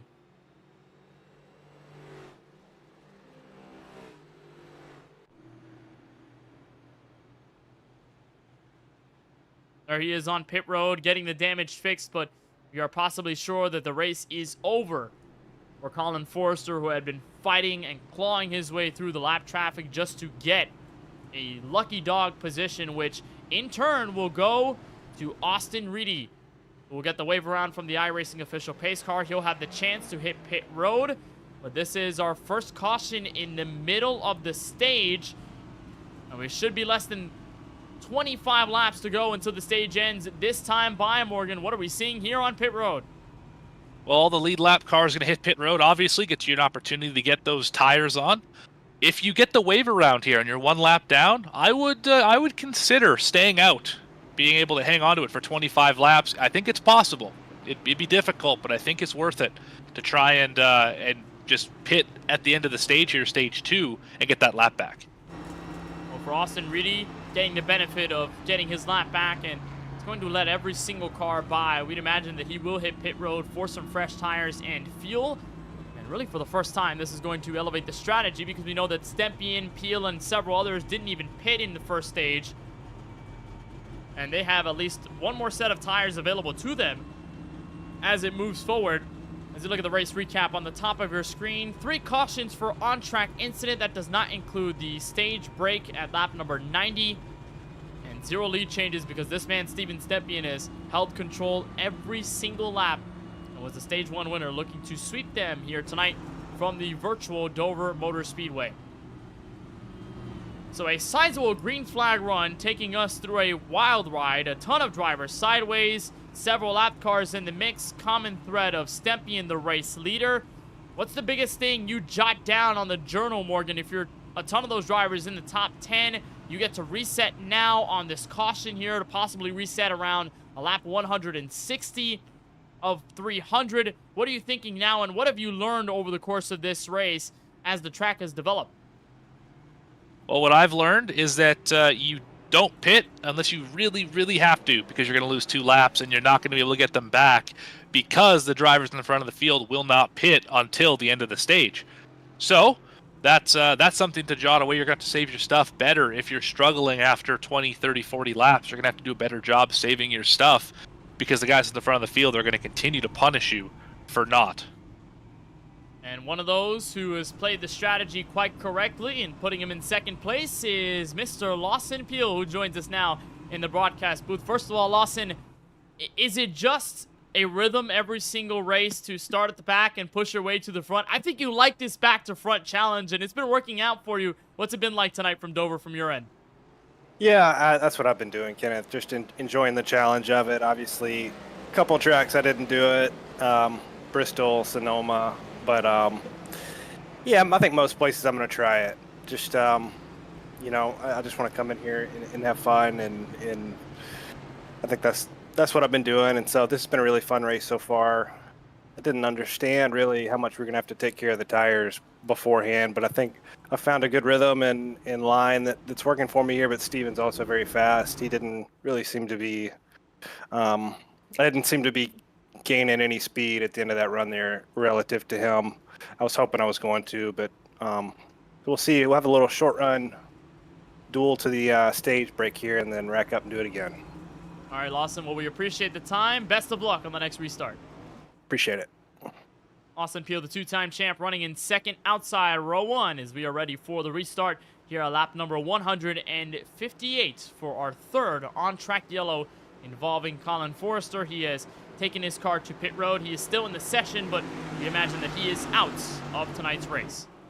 Pace car is down. Early jump by Stepien. We're back under green from Dover.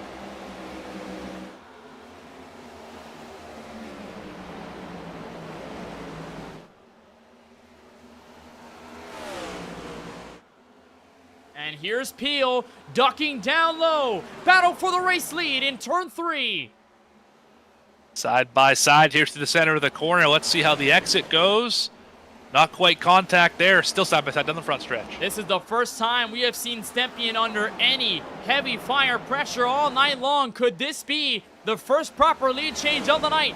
Peele down low still as Stepien holds tough on the outside. And Alex Huffman in the background. That was a 3-car battle. This is gonna be a tough one to get this pass done. We've seen the inside line prove to be disastrous as you push up off the corner for Peele. It seems to be okay. This is on the freshest set of rubber, and this may be the best time to do it when everyone's on an even playing field on fresh tires. The 12 car stays down there, nose ahead in turn 3, and Alex Huffman trying to play who do I pick off of turn 4. The clearance for Lawson Peele, new race leader. That is a tough pass to make on the bottom on these relatively new tires. To be able to stick it down there and drive up off the corner versus the high side is very impressive for the 12. That's the cream rising to the top. Lawson Peele getting his share of laps led after Stepien had led the last 160 here from Dover, Delaware. Now the question is, how does Stepien manage his car in dirty air? We've seen him in lap traffic, but that pales in comparison to trying to catch a race car that's right in front of you for on-track position. Alex Huffman is not that far behind either. He's been hanging tough in third. And even then, you look at Stephen Harlow and Ray Rogers, they may have a statement to make if push comes to shove. Stepien in second, having to chase down Peele, who's up now by 3/10.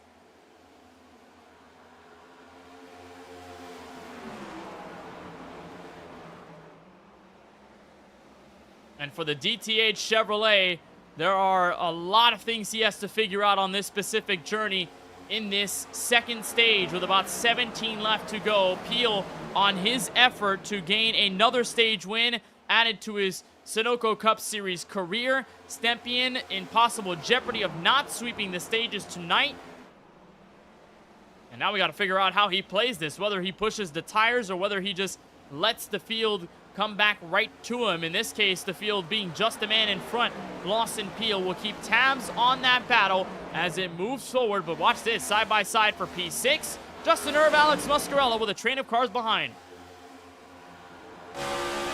That being the battle for the 7th spot, and they are all separated by about 1/10 of a second.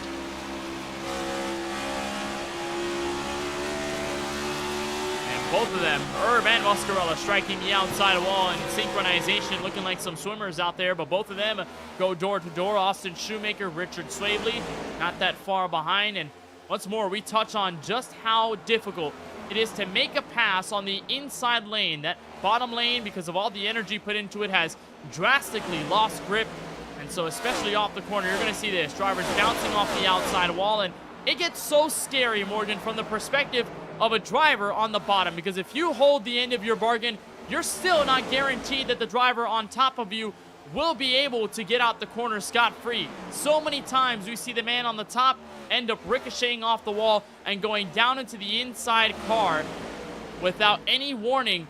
So Erb and Muscarella have to be very careful playing with danger in this battle for P6. And this is exactly the type of racing that brings everyone back to you. You can see this group behind them. They've not separated at all because the two leaders of this group have slowed everybody down, running side by side, tiptoeing off of the corner.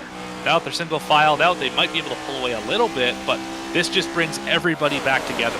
Speaking of everyone, one of those guys is Austin Reedy, the man who picked up the lucky dog on our last yellow flag thrown from Dover. So finally inside the top 10 1, but in lead lap position 2, and with everyone stacking up behind the battle between Herb and Moscarella, this will certainly help the points leader get at least a solid finishing position in stage 2. He had missed out on stage points at lap number 90, and like we were talking about earlier in the show, as we looked at the point standings, how much Drinkin' Bros Racing was catching up to this 96 car, and how Reedy was almost living off of borrowed time, it felt like, at the top of the standings. How big will that be for Reedy if he's able to get some solid stage points and maybe hold off the competition for just a little longer? Yeah, stage points definitely going to be helpful. But speaking of borrowed time, I think that 14's on borrowed time. If he keeps chopping off the nose of the 96, that's, I think, 3 times now that he's almost been moved or has been moved into a corner. I would watch this here a little bit closer if I was the 14 entering the corner. Reedy said, hold up, wait a minute, something ain't right. He smacks the outside wall. He attempted to move on the outside lane, but you play with fire just a little bit because you can get the better run off the corner. That is, if you don't hit that outside wall, which Reedy has already done twice in the span of this last lap, but he remains on the outside of that Mahindra Tractors Ford Mustang for Prestige Worldwide Racing. Shoemaker might just leave this spot to chance, and he'll leave it to Reedy, who will take it away. Richard Swavely, technically the next car for lead lap position, is Shane Wyatt will be the lucky dog candidate as he sits in 13th place.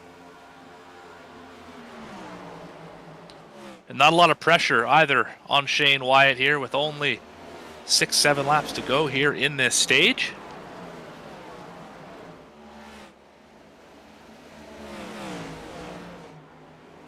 And Steven Stepien has caught back up. Better lap last time by, a 23.614.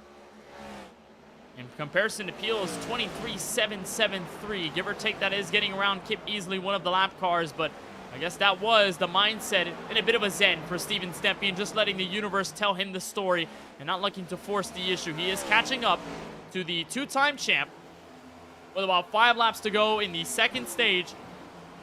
And boy, this race has taken us for a little bit of a ride. We've seen a ton of green flag racing, though, which is always a good sign. At Indianapolis, we saw the same happen, specifically in stage 2, where, you know, we had to pop the popcorn just a little bit with Austin Reedy and Lawson Peel, how great of a battle they had put up. They gave us some great action on VSPEED. We may see the same build up if Peel continues to woe down and let this 88 car catch up and make this a proper fight. For Peel, this would technically be his second straight stage 2 win. He was able to pick up the stage 2 win at Indianapolis in the Brickyard several weeks back. So it'll be another week added to the Sunoco Cup Series season where the Columbus, Mississippi native is able to grab away a stage win, but still about 2 laps left to decide it. And one thing we haven't talked about for this 88 being in second spot, it's the first time he's dealt with dirty air, not from a lap car so far in this event. This might even make him stronger, knowing how to manipulate the air following Lawson Peel right now. So we'll have to see how this restart goes if he's able to figure something out here as we come to the white flag of stage number 2. Well, most of the time, if you want to find out the truth, you got to look at both perspectives of the table. And for Stepien, now he has that privilege of seeing both sides. And the same deal for the race leader. Lawson Peel grabs the white flag in stage number 2. And while 160 laps in, it felt like Steven Stepien was writing his name on the winner's list for the second time this season as the dominant driver from the Monster Mile. The 2-time champ shows his stuff and shows off the strength. Off turn 4, stage 2 winner, Lawson Peel.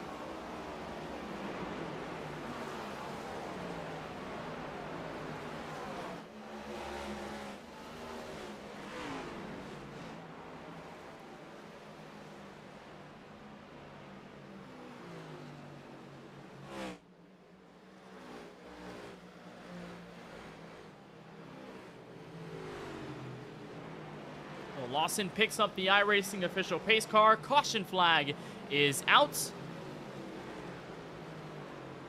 And for Peel, he grabs another much-needed stage victory to keep him at the top. of the point standings. Josh Lokenvitz giving us the official top 10 of the stage. We saw Austin Shoemaker and his rocky ride in this stage. He was luckily able to grab that 1 point for finishing P10. Steven Stepien, P2. Alex Huffman to bring home the podium in the stage. Stephen Harlow, Ray Rogers for the top 5. Then Alex Muscarella, Austin Reedy, Justin Erb, Richard Swavely, and like we mentioned, the aforementioned Shoemaker ending up inside the top 10. Consensus call for everyone on pit road for the 4 fresh tires and some fuel. Remember, we go longer than we do in the last 2 stages. It'll be 120 laps, plus or minus. It'll be most likely minus 5 laps because of this caution flag extending quite a bit. But it is still, Morgan, the longest run of the night from Dover. So how big will this be on strategy, and how much alternatively do you have to think if you're the drivers and teams? Well, it's big enough because you have to pit at least 1 time in this stage. I don't believe you can make it on fuel. So you either save or you pit split down the middle, 60 laps, and then run it out from there. I think that's probably what these drivers will do. That's what I would do anyway. Well, here's the race off pit road. Winner Lawson Peel. Stepien, though, not too far behind. That was almost a photo finish to the pit road exit line. Alex Huffman in 3rd. Stephen Harlow, Ray Rogers back inside the top 5. Most of the same list of drivers running down the order as we push forward into the final stage to bring us home from Dover Motor Speedway. Stay with us. We got more coverage on the other side for the Sunoco Cup Series and Season 7 here on VSPEED.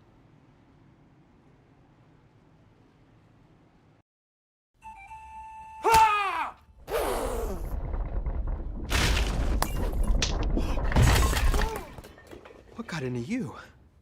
At Sunoco, we know how to fuel peak performance. Fuel your best. Fuller, yeah. Needed F-150 for Smith build. Got it. Yesterday. I know. Don't forget my BMW. Gotcha.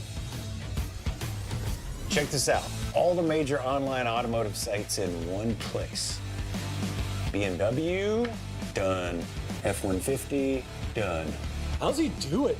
I can search nationwide, even those classified sites. Auto Tempest, all the cars, one search. That's how I do it. There is Max Papis in the Ferrari. As great a race as Ferrari has ever won.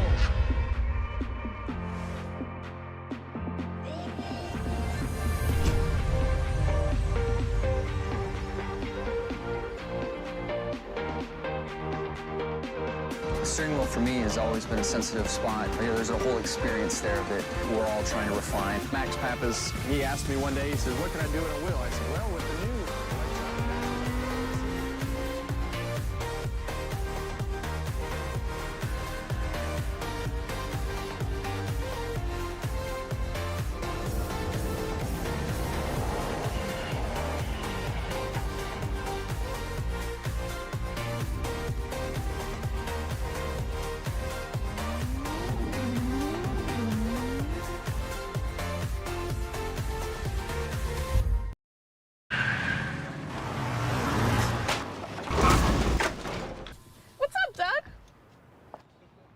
What got into you?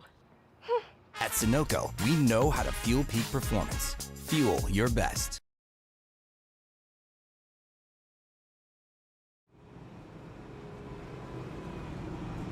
Welcome back to the virtual Dover Motor Speedway, where after 184 laps and 2 stages down, Lawson Peel will lead us back to green flag action. It's been wonderful to have you with us here on VSPEED. Kenneth Bueno alongside Morgan Cook in replacement for our wonderful producer Bradley Cooper, who in an unforeseen circumstance, and therefore forcing him to miss tonight's broadcast. We wish the best for Mr. Bradley Cooper and hope to see him back as soon as possible. But it's been a fun race from Monster Mile. Only 1 lead change, and it's been on behalf of the man that'll bring us back to action on this restart. Columbus, Mississippi's Lawson Peel took the lead away from Stepien, never looked back, captured his 4th stage win of the season. Green flag raises back in the air from Dover. It's a clear jump to turn 1 for Peel. Stepien holding off the competition, 2nd on back, while Stephen Harlow powers on the outside and makes his way to 3rd.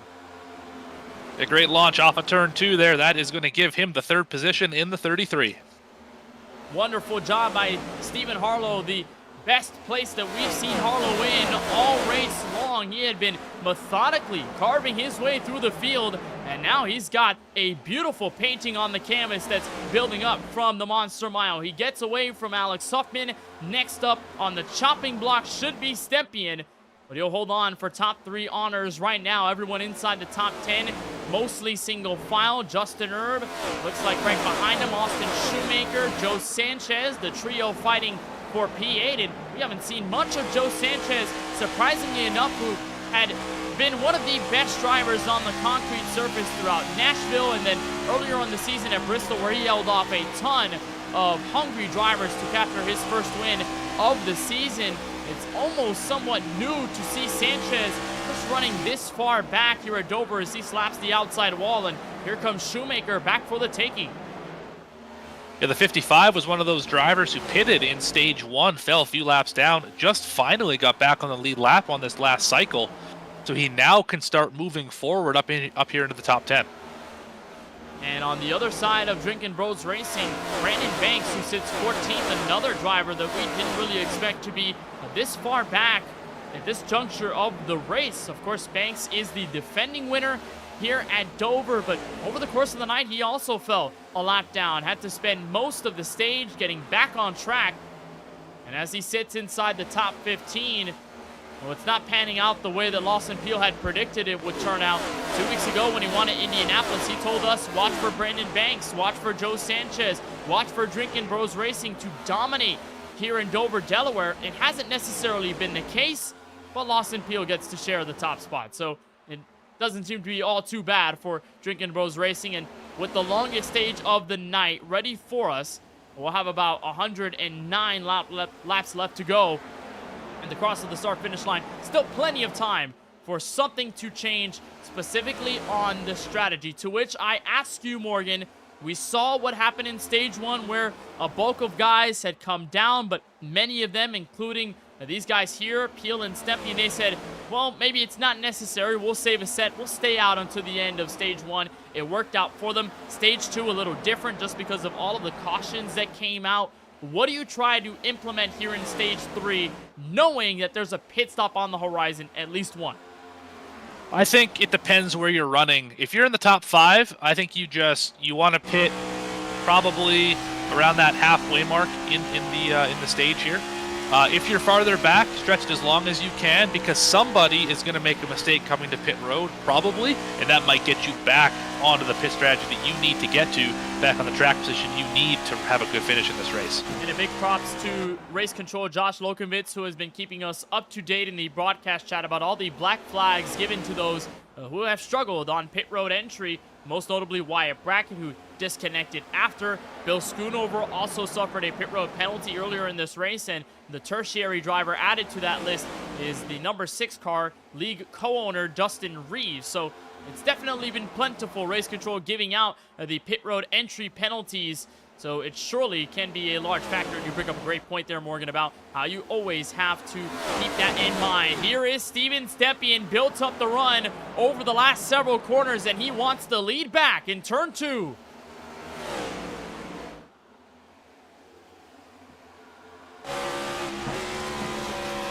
Can't do it entering 3 and 4, but Lawson is running fairly high up on the racing surface. He wants to use the diamond approach, but he slaps the outside wall.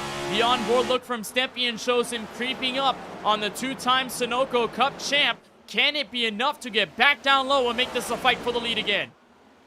The tough part about the 12 running that high line is that's the defensive line. You get more momentum off the corner. You lose in the center, but you get it all back down the straightaway. It's hard to get your nose to the inside of the 12, especially if he's going to continue to run that diamond. Well, for Steven, he may look to the outside lane and power up top on the 24 degrees of banking if necessary. We've seen that happen already before. Drivers who get a little too impatient, losing and losing and losing on the bottom end. It's sort of like gambling, knowing that you'll lose all the money that you bet anyway. Instead, they'll say, hey, I'll take the higher end approach. Maybe I'll have to work for it a little more, but if I can show my muscle up top, it'll force that driver down low to be a little more patient, getting to the throttle. And at that point, that should be the difference maker in getting the position on the racetrack. Stepien with a fabulous run off turn 2. Doesn't do anything with it. He's still holding out hope that Peel can make a mistake. But this is good news, Morgan. We saw when Stepien had relinquished the race lead in stage 2, he never really fought back for it. It didn't look like he wanted P1 back, or he just couldn't get the momentum to get right underneath Peel. This time around, things have certainly changed, and the hunger has built up.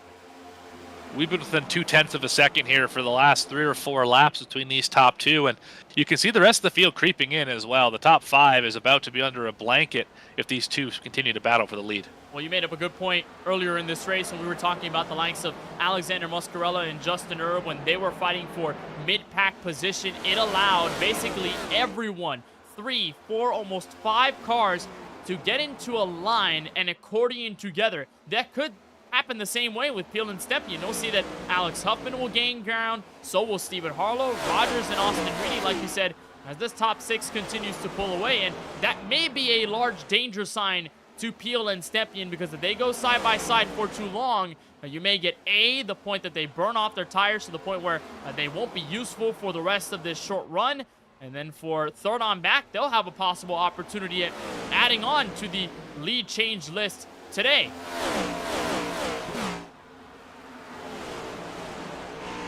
Yeah, that's so right. All far, these it's drivers. Peel. Well, all these drivers looking for an opportunity here just to get up there and pass Lawson Peel. It's been difficult. Obviously, Stepien's still trying to get it done. Working on him for, this is, I think, the 6th lap in a row. These guys have been fighting for this lead here, and good battle out of turn 4. Well, here we go. Stepien back down for the challenge. Attempt number 2 at the race lead. Peel washes up high, has to park it in the corner, and it will be close. Slide job by Stepien. Gets in the race lead once again from Dover with less than 100 to go. That was a big move off the corner. 12 slipped a little bit, like you said, and 88 pounced. And he put him on the guillotine there on the inside and showed him that he can just move down low without a problem. Stepien back in control of race 11 of season 7. And look who's creeping up on the horizon. That's Durhas Racing's Alex Huffman, who's pushing up forward, and saw exactly what happened there. Saw the slowness out of Peel. That's not going to help, though. Slamming the outside wall. Gets him back square even.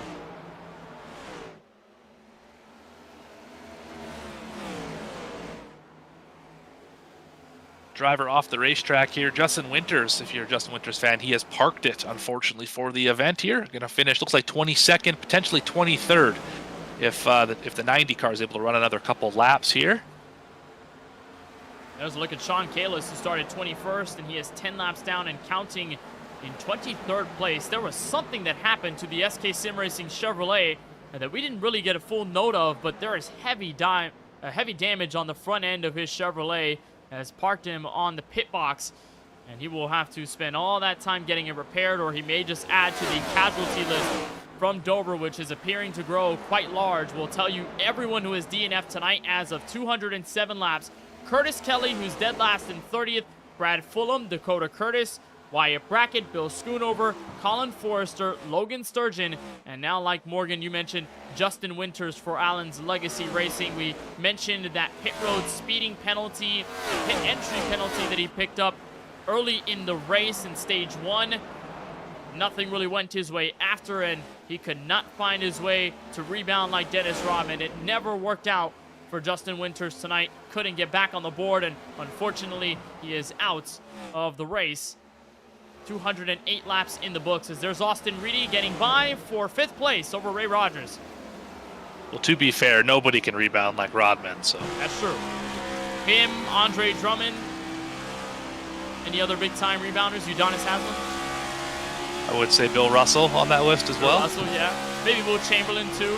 Even though, still, allegedly, no one has footage of that 100-point game. I don't know where that is. They have footage of everything. They had a video footage in color of Will Chamberlain in a boxing ring with, I believe it was Sammy Davis.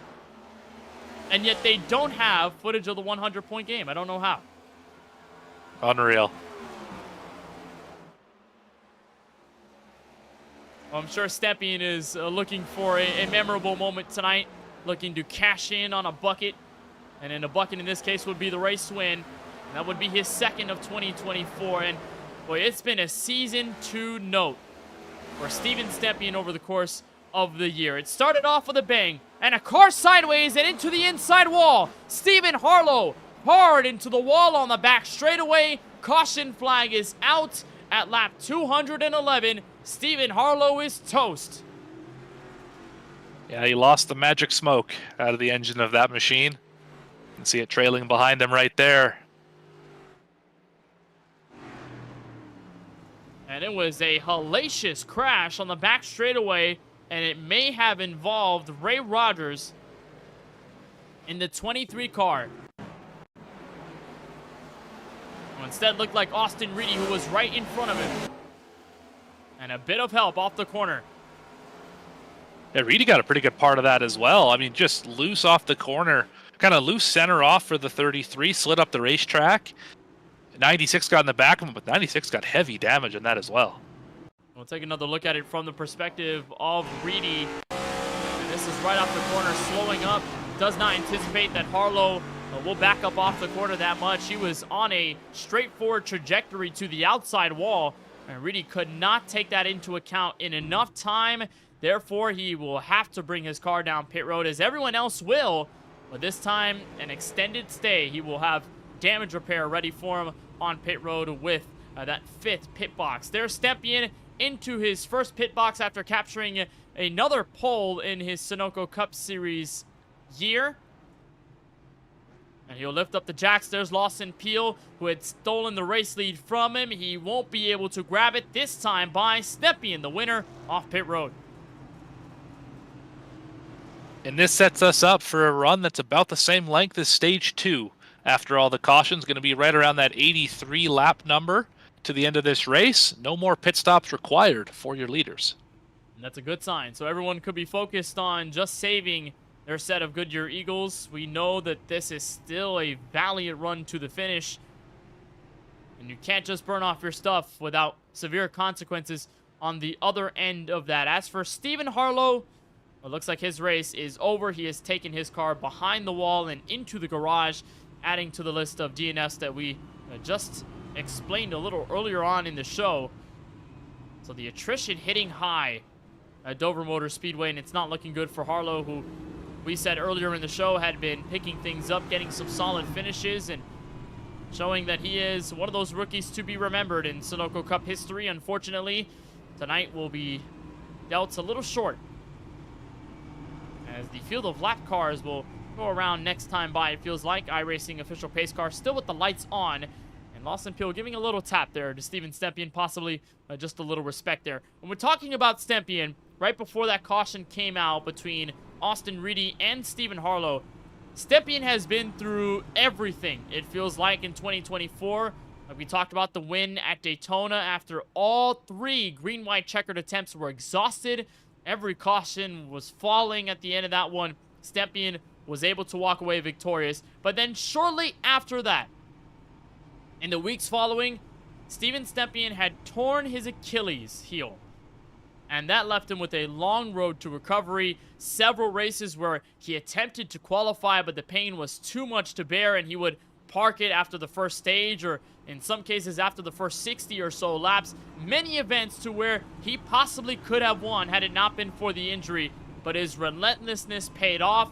He was able to recover over the next several months, and deep in this regular season, Stepien had been building consistent run after consistent run, with a chance tonight to cap off his first win since that injury and make it 2 on the year. But still a long way to go as we double up behind the iRacing official pace car, ready for the restart at lap 216. Yeah, that's impressive stuff, that injury recovery for mere mortals like myself. That's like a 1-year recovery to do anything on an Achilles torn leg. Really impressive. He's able to run this race, let alone lead it with all the footwork you require here at Dover. So it is Stepien, Peel, row 1. Alex Huffman, the rookie. Ray Rogers, the veteran. Outside of the second row, Joe Sanchez finding his way inside the top 5 with Justin Erb on his outside. That's row 3. Richard Swavely with a wonderful run tonight. He'll look to stay in the top 10 from 8th. Alex Muscarella in 9th. And Shane Wyatt to round out the top 10. Austin Shoemaker, by the way, is in 8th place on the outside of row 4. Didn't mention him as we were rolling through the top 10. But pace car pivots to the left. The bow tie brigade on the front row will lead us back to action with 215 laps down from Delaware. Stempien into the restart zone and to the green flag. And look who's there for second. Alex Huffman down low in 1 and 2. He'll back out and Peel will win the fight.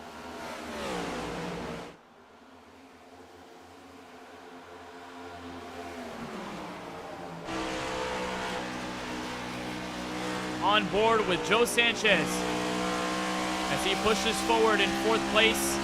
Some could say that he is building up his run tonight to be a solid one. And that definitely wasn't a Lego pun, but for Joe Sanchez, a quiet night, now getting a little louder. As he pushes forward ahead of Ray Rogers, he'll try and catch up to Huffman, and what a race it's been tonight, Morgan, for Alex Huffman. Winner at Talladega earlier this season, joined the likes of Aaron Adcock as fellow rookies to pick up their first career win at that super speedway. But like many others in his roster of yellow stripe drivers, it really hasn't been the best for Allen's Legacy Racing, and Huffman himself did come away with a top 10 2 weeks ago at Indianapolis Motor Speedway, but until then, he hadn't really had a finish inside the top 20 in the weeks before that at Nashville Super Speedway and at Sonoma. But this could be his next best finish of the campaign as he pushes forward and might catch up to Lawson Peel and make this a race for second. He's definitely showing a lot of speed here today, running in the 3rd spot with 80 laps to go. Got to be worried about pushing maybe a little too hard and burning that stuff off. We obviously lost Peel, very good at saving his stuff, so is Stempien out front. Be careful if you're catching up to somebody that fast. Maybe you are being a little more aggressive than you need to be. Well, Huffman did that a little earlier. If you remember, several stages back, Huffman had a chance at the race lead and then was close enough by at least half a second. That was at the beginning of this race. Caught up to Stempien and then just started to slowly drift back after burning off that right front tire. He'll slowly make that arc upwards towards that outside wall. Only hope that Huffman can save his stuff and nurse it a little better this time on the run, knowing how long we're going to go if we don't get a yellow flag on the racetrack until the end of this race. However, he is in the middle of a Drinking Bros Racing sandwich because here comes Joe Sanchez. And that bright red Lego car finally found his way to the top 5. Been working on that all day. Got caught behind with that pit strategy early in the race, peeking to the high side on the 10. And he got a wash of dirty air as he crossed over with the 12 of Peel right in front of him. He wanted to play the defensive line by going down low to prevent Sanchez from diving in as they were entering turn 3, but unfortunately got a piece of that turbulent air from Peel right in front. Well, this might be a run of note out of turn 2 up the hill. Huffman gonna do nothing about it though. Wise words, staying back.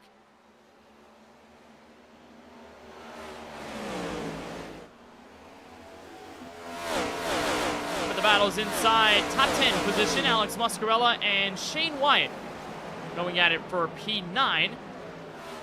And for Wyatt, remember, Morgan, he had been a lap down earlier in this race with nowhere to go. Wasn't in a position to where he could grab the Lucky Dog candidacy. And the small moment that he was didn't really last that long. But after getting back on the lead lap, he is making the most of it. And Wyatt looking to pick up another top 10 as Casey Neinen looks forward on the inside, one of the race team Toyota Camrys. That Dr. Pepper machine as Wyatt hit the outside wall. Going to retain that spot, though. He will continue in the 10th position, keeping that 28 car just behind him. So single file line of cars from first all the way back through the mid-top 15s or so, and even then the gaps start to really balloon from there on out. You look at Zach Wilson, who is the second car one lap down, back in 15th place. He is about 5.3 seconds back of the car in front of him. And then further on back, Jesse Whittington, who is 3 laps down in 20th, not even for on-track position. Really isn't close when you dig deeper in the field just because of all those that have been taken out over the course of the night, or those who just fell victim to mistakes. And the spotlight shines on those in front. Alex Huffman is giving it all that he's got. He is pushing up all this weight and trying to punch above it, Morgan, but no good for the moment. Stays in third and hasn't been able to get on either side of Peel's machine. Yeah, that 12 car is looking pretty wide right now. Hard to pass Lawson Peel at this stage of the game. 10th car has gone to the top side. Hasn't made it work. To the bottom, hasn't made it work. He also has to defend against the 55. This is a difficult spot to be in third spot right now. And he's not only got to fight against Joe Sanchez, he's got to fight against one of the most consistent drivers in this season, who is the driver of that 55 and that Lego machine. He has had 4 straight top 10 finishes. The last 3 events, he's finished third in every single race. Indianapolis, Nashville, and Sonoma, all of them top 3 finishes where he was the last step on the podium. And tonight, where does he sit? 4th. Who's ahead of him for 3rd? Alex Huffman. So it may be a fight worth noting as Sanchez again touches the outside wall. Yeah, missed the corner a little bit on the exit, got loose, wiggled, and then popped the wall. Not too hard a contact there for 55, but that's not going to help the right rear tire if you slide that hard off the corner.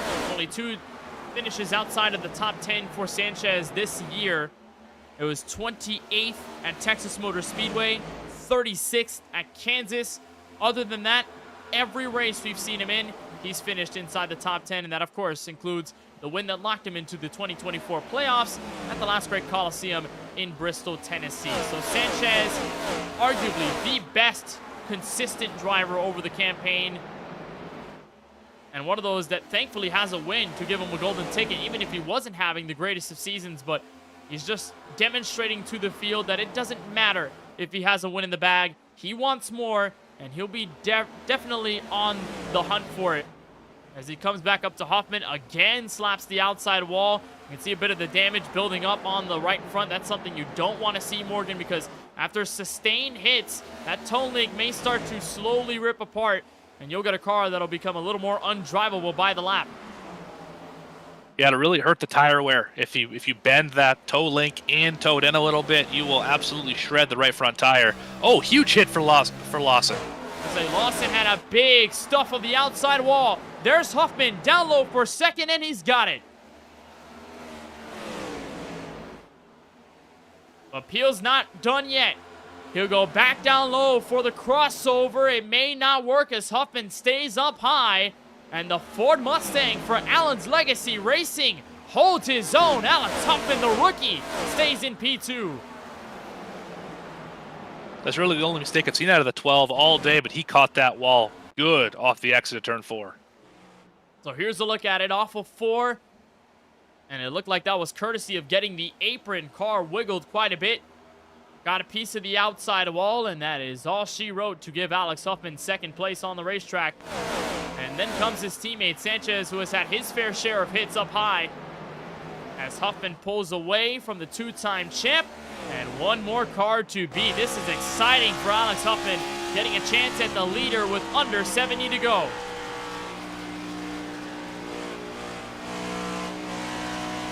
This is about the part of the run where the tires start to make their changes. Have you been good to them? Have you not been good to them? This is where you're going to start to find out about 25 laps into the run.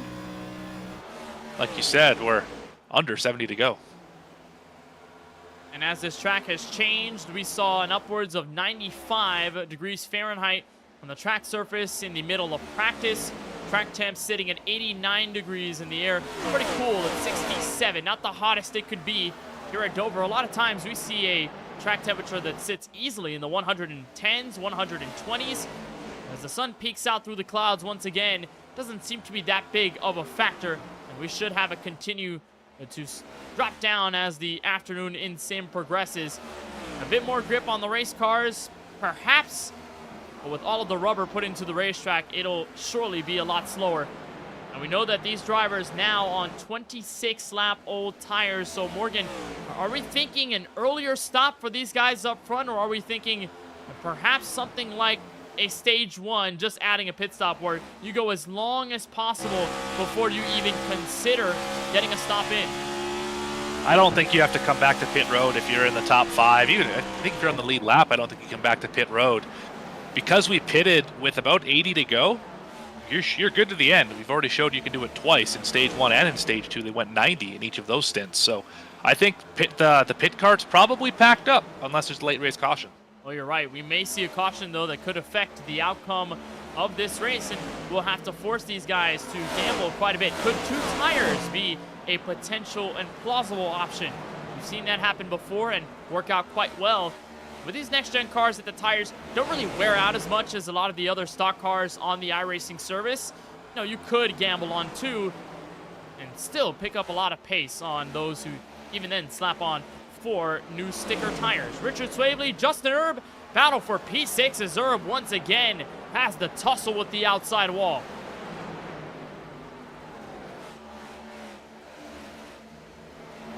This is 7 cars right here, fighting for the 6th spot, 7th spot. What a battle back here. All under a blanket. From Swavely back to Shane Wyatt. In 11th place, Muscarella chops the outside wall. Here's Erb once again for the position. Entering turn 1, he's got the momentum down low. Swavely will play the defense, a bit of an arcing exit. Erb sliding up high, but Swavely, solid defensive wall to stay ahead. Alex Muscarella next up to take the spot away. And this is the prime example, Morgan, of make one mistake and you get hounded by traffic behind you. A lot of drivers catching that wall. You talked about sustained hits, and seen a lot of those here tonight. But yeah, we have a gaggle of cars here back half the top 10. And Austin Reedy slow off the corner. Shane Wyatt wiggling down low to avoid any potential calamity, but it stays clean. Everyone in this group chasing 6th place. Richard Swavely, who hasn't picked up a top 10 in this series since early April of this year at Texas. So for Swavely, this will be a monumental finish if he can hang on for the next 55 laps. And the good news is he's pulled away.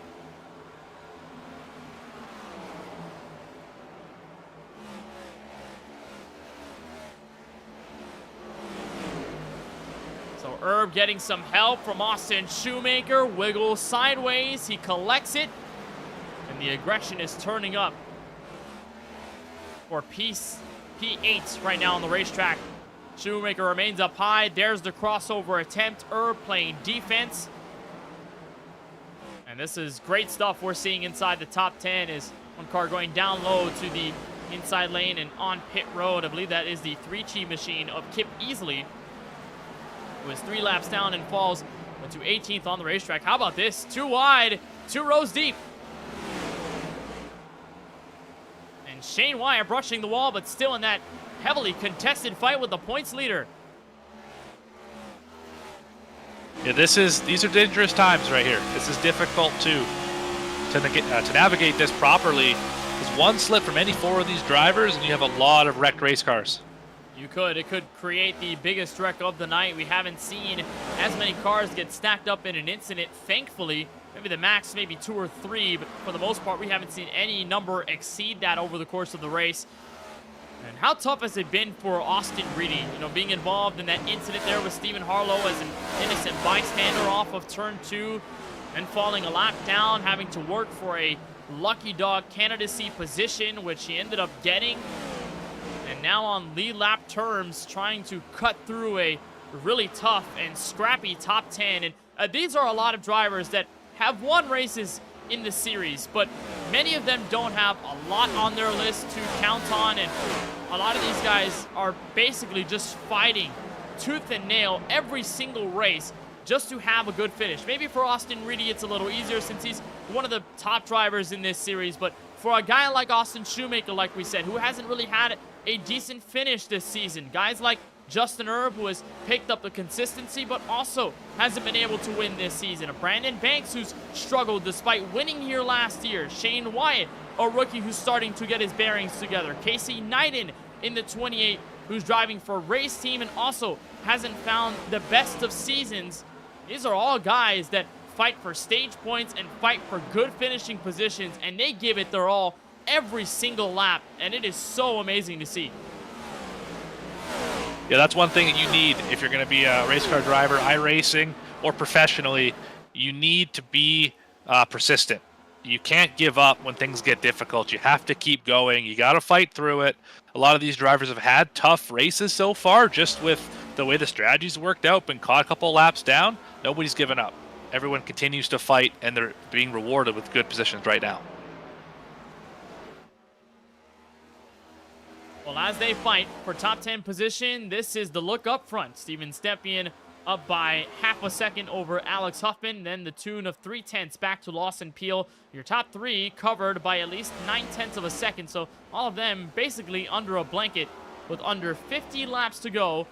And telemetry tells us if we stay green, we just go a little under 19 minutes until the checkered flag. It's a 1 mile track, and things do happen fast here, as Huffman actually wiggled loose out of turn 2. News here for Lawson Peel in his attempt to catch up.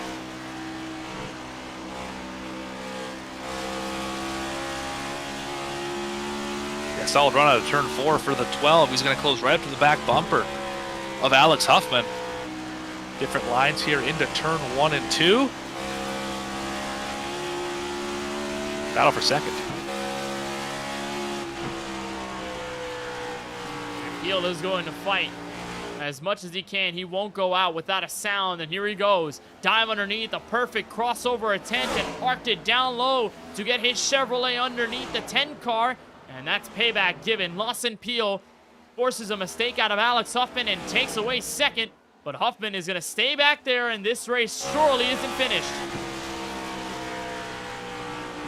Big drive into the corner for the 12. He drove it in real deep, slid up the racetrack. He's going to gap him by 2 car lengths off of turn 4. The gap is growing little by little down the front stretch.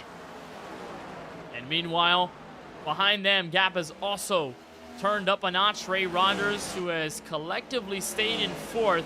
Well, he's got a sizable gap to the car behind him and Joe Sanchez, and then there's a bunch of time back to Richard Swavely, who's in P6. So at this juncture of the race, if a yellow flag does not rise from Dover, we can have a finish just like this. Everyone just all cuddled up in their own little places, trying to stay where they're at and stay as consistent as possible. And we know there's at least a second still to gain for Lawson Peel if he wants another attempt at Steven Stepien, the dominant driver of the day, who's nose to tail with lap car Garrett Brown, who, as we got an update from Josh Lokovitz in race control, actually recently pitted, and he got a pit road entry penalty.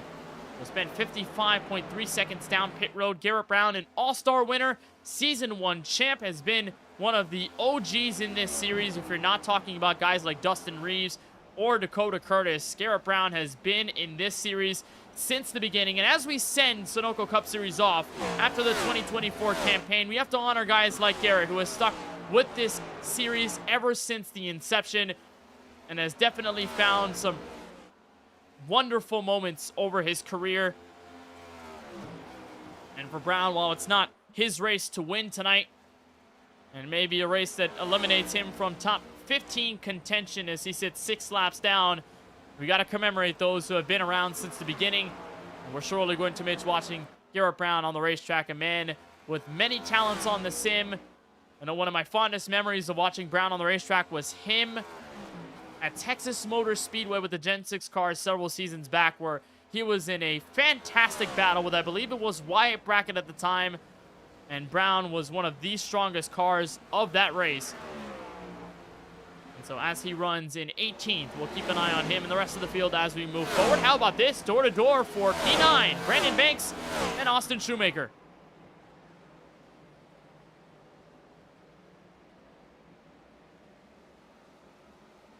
Really tight racing there off of turn 2. This is dangerous here at Dover. We've seen it so many times today. Drivers just slide up a little bit on the bottom, get into the guy on the outside. We got a really good battle here. 3 cars under a blanket. Good run off of turn 4. And Brandon Banks is squirming into the top 10. The race that has treated him to a lot of top 15 running. The Valvoline Chevrolet gets his way back on what is actually a lap fresher tires for him in comparison to Muscarella and Shoemaker behind him. So a bit of a difference is making up a lot of ground for Banks here at this juncture of the race, but now a gap that he definitely will have a lot more work to carry through if he wants to get up to Richard Swavely, who's in P7, backing car number 32 on 1 lap older tires as well. There are some differences in tires, but a lot of it's by at least 1 or 2 laps because of the fact that a ton of drivers pitted while being a lap down, while others just came down on the most recent yellow on the lead lap. It just separated the strategy by at least a lap or 2, and you know, we were looking forward, Morgan, to possibly green flag strategy down the road like we saw in the first stage, but that 1 yellow changes everything, and here at Dover where you can go so long on a tank of fuel, it ultimately doesn't matter. So we'll see everyone just stay out as long as they can as the sun rays shine back on Dover Motor Speedway, with Steven Stepien still ahead to the tune of 1.1 seconds. One thing we haven't talked about yet in this race that could play a part in the finish, lap traffic. Potential here at Dover, difficult to pass, especially with this bottom groove being so rubbered in. That could play a part in how this race ends out. Well, we don't know how much lap traffic there is to spare. Remember, everyone approximately 18th on back. A lot of them are sitting this one out after DNFing. So because of the high attrition, you know, it may not be the same story that was written in stage 1, where, you know, Stepien had to work his way through a ton of traffic to stay ahead of the competition. But this time by, maybe 1 or 2 cars that he'll have to beat. And it could take a mistake by the lap car to create mayhem. But for the most part, if you have less cars on the racetrack in terms of lap traffic, you may just have a limited threat. As you were watching this battle decided for 12th, race team winning this one. Casey Knighton moving up to the spot as Justin Erb seems like continuing his fall back through the field after settling in the top 10 for a while. Battle for the 9th position. There it is on your screen. Looking good, but these two have been inseparable. It almost seems like Muscarella and Shoemaker staying in position for top 10 strategy, and for Muscarella, it would be another added top 10 to the list after Indianapolis. And for Austin Shoemaker would possibly be one of his best finishes of the year.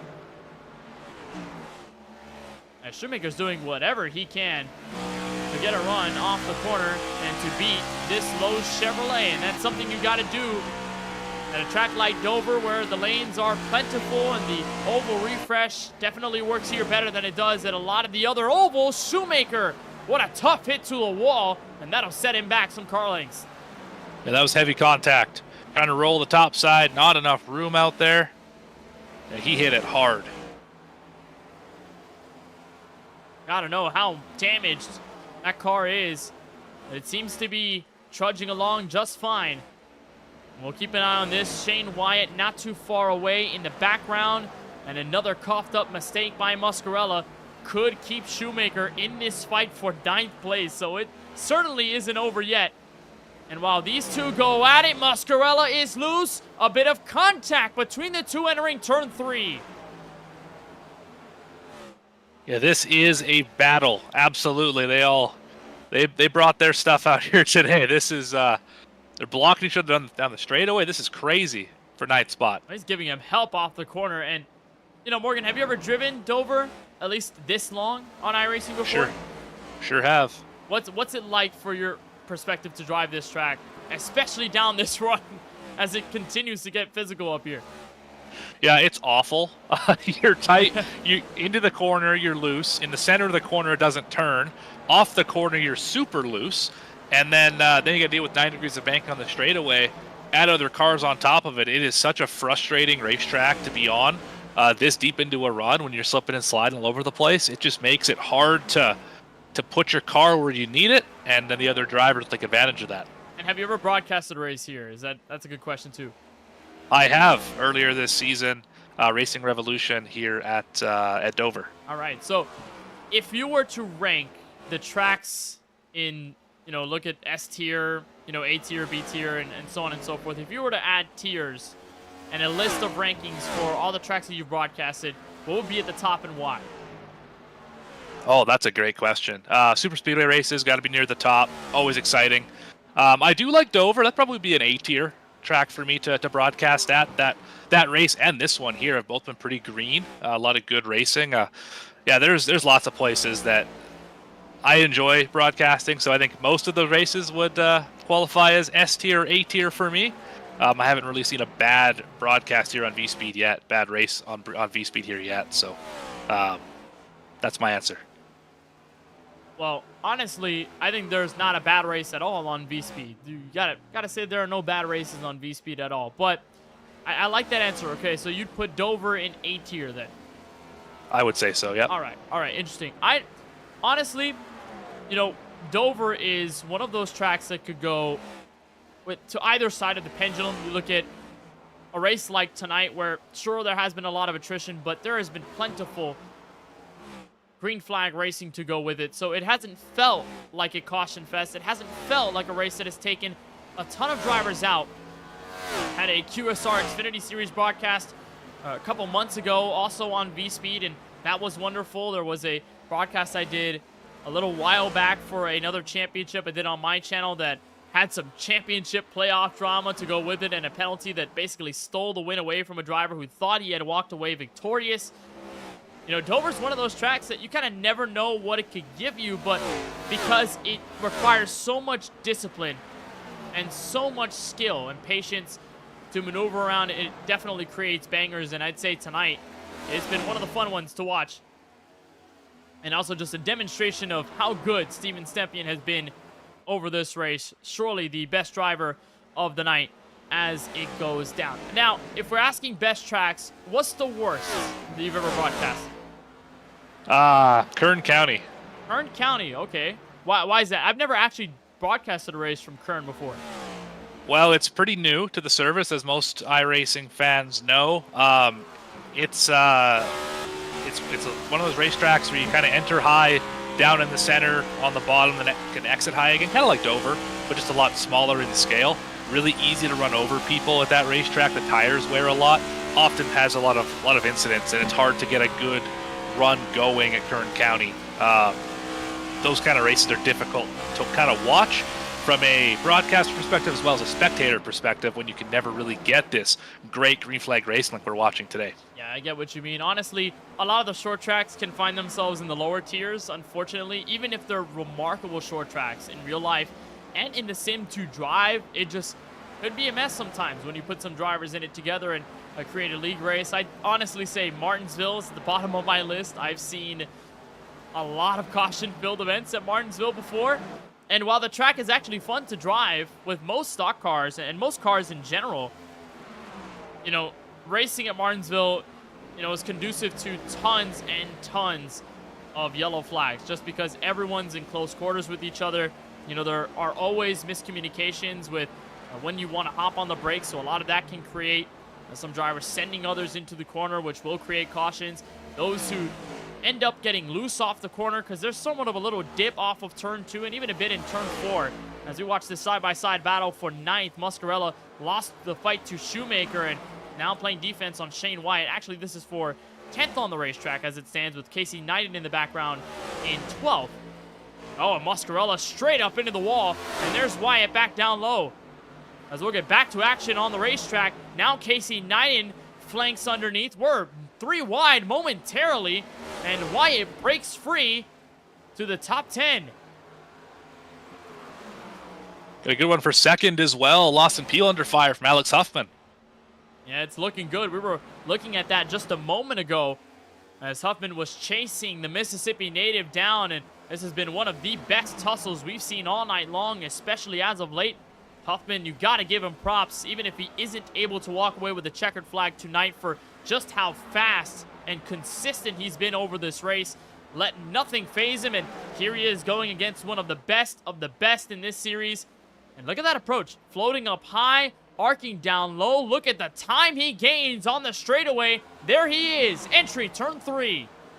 That was the diamond of diamonds. Wall to the exit. That was well done by the 10. But he's not done yet. He cannot complete the pass.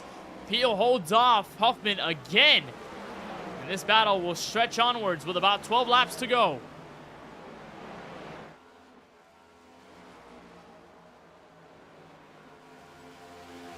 And Huffman has a car that's almost unmistakable with that neon green. And here he goes down low, shining on the inside of the racetrack on Lawson Peel. Again, the battle for second, this time decided Alex Huffman to P2. Yeah, great move in turns 1 and 2, but it's not over yet. Side by side into turn 3. Well, they are letting Stepien run away with this if a yellow does not fly, but they will fight for that second spot. No matter what, Peel remains down there. Hoffman wins the fight off the corner. And Austin Reedy is not that far behind in fourth. He may escape this tumultuous race with a top 5, but Alex Huffman, the rookie, pushes ahead. And back to the 96 for a second. Where did he come from? He was 2 laps down for a large part of this race, down in the teens. Find himself in the 4th spot quietly, probably going to extend that points lead just a little bit based on how well he's run today. You know, he's like Don Tolliver and saying, okay, I'll pull up. He's out of nowhere. And for Reedy, you're right. It seemed like this race was going to go backwards for him at the drop of the green flag after falling 2 laps down. And this rebound is one that'll definitely be of note. And Reedy does have a decent gap back to Ray Rogers. It'll take a little while for any real fight to go down for that 4th place position. Maybe something for 5th. Push come to shove, because Brandon Banks on the 1 lap fresher tires has been picking up the pace and actually catching up considerably here to Rogers. So indeed, we may have a swap of position auction up for P5. Does Brandon Banks win the bid in 3 and 4? The answer is clear-cut yes. Easy work done on Rogers. And how about Richard Swavely back here for 7th on Joe Sanchez? I was just looking at that. The 55 got a little bit of the wall off the corner. 32 to take evasive action. Was able to get around him for the spot into 1. Bring the fight back to him here in turn number 3. Good news for Swavely, like we said, looking for his first top 10 effort since early April. Austin Shoemaker using that momentum to get down low on Sanchez, who will give way to the bulk of lap cars in front. All 3 of those drivers in this line are from Prestige Worldwide Racing, and Shoemaker happens to be the only one on the lead lap. Garrett Brown is 6 laps down in 18th, and Chris Shoemaker 4 laps down in P16. Not the greatest team effort. You can possibly put it into the list of team killers, like that YouTube series that shows the races that all 4 or even less team members on a group of cars just end up out of the race. Prestige Worldwide Racing is hanging on, and what has happened to Ray Rogers? He is giving up position, and he is on pit road, or at least going to pit road.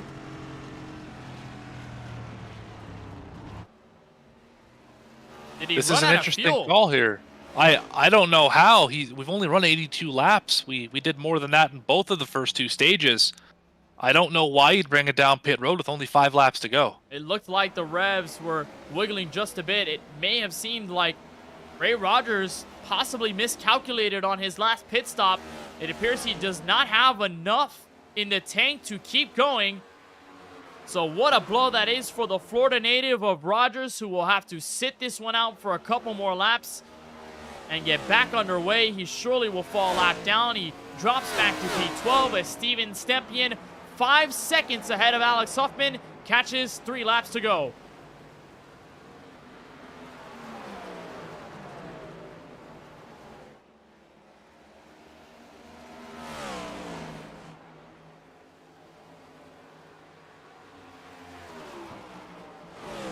And what an outstanding race it's been. You bring up lap traffic, Morgan. Well, there it is in the form of Justin Urban, James Kunkel. But up until this point, Stepien has dealt with them well, has dealt with them respectfully, and we haven't seen any problems arise. And given the fact that he's about 5 seconds ahead of the car behind, he has leverage to hold back and not push the issue. Final lap from Dover Motor Speedway, this time by, and it is Steven Stepien. It appears on an island, 4.5 seconds ahead of Alex Huffman, who will try to take away second and get his best finish of the season apart from his Talladega win. But Steven Stepien, who took months to recover from an Achilles heel injury, gets his 2nd win of the season. It's a comeback for the 88 car. Steven Stepien, the winner from Dover.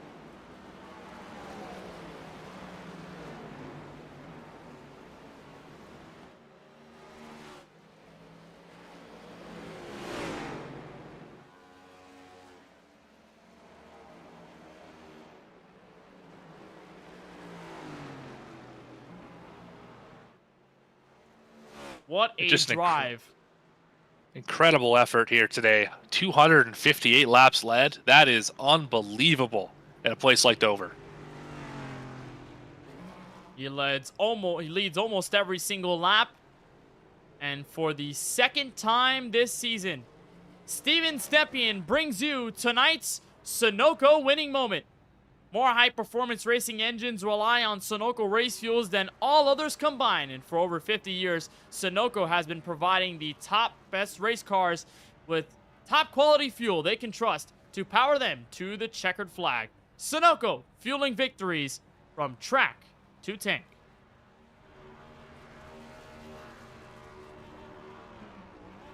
One can only wish we had the driver cam for this man right here.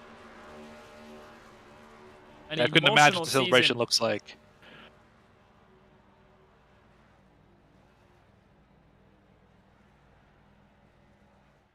And he continues his celebrations. Here from Dover, a win much deserved and a form of Steven Stepien we have not seen in a while. But one that comes back triumphantly here at Dover as Stepien grabs his second win of the 2024 Sunoco Cup Series season. He joins Lawson Peel as the only other driver who have more than one W this year. And this one means the most.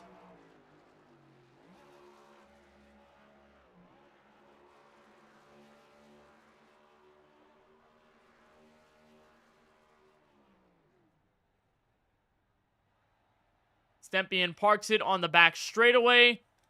We don't know if the celebrations will continue, but we know that the elation is at an all-time high for the drop in the hammer Chevrolet driver, Steven Stepien, the winner here from the virtual Monster Mile. We will take a short break and be back with post-race coverage, give you all of the storylines ahead of the next race on the calendar year, as well as our parting thoughts here from Dover, Delaware. Stay with us here on VSPEED.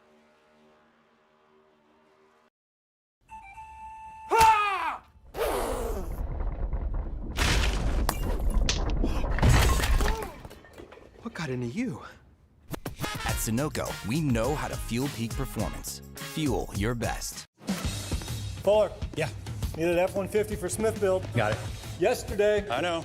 Don't forget my BMW. Gotcha. Check this out. All the major online automotive sites in one place. BMW, done. F-150, done. How's he do it? I can search nationwide, even those classified sites. Auto Tempest, all the cars, one search. That's how I do it. There is Max Papis in the Ferrari. As great a race as Ferrari has ever won.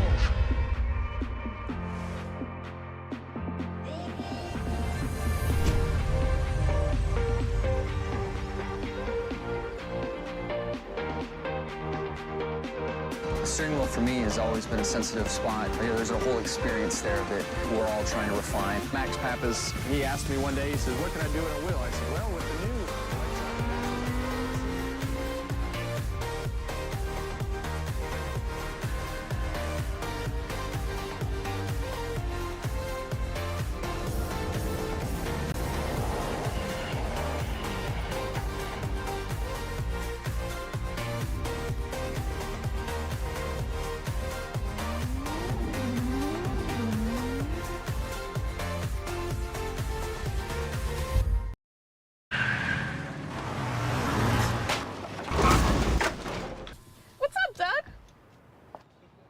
What got into you?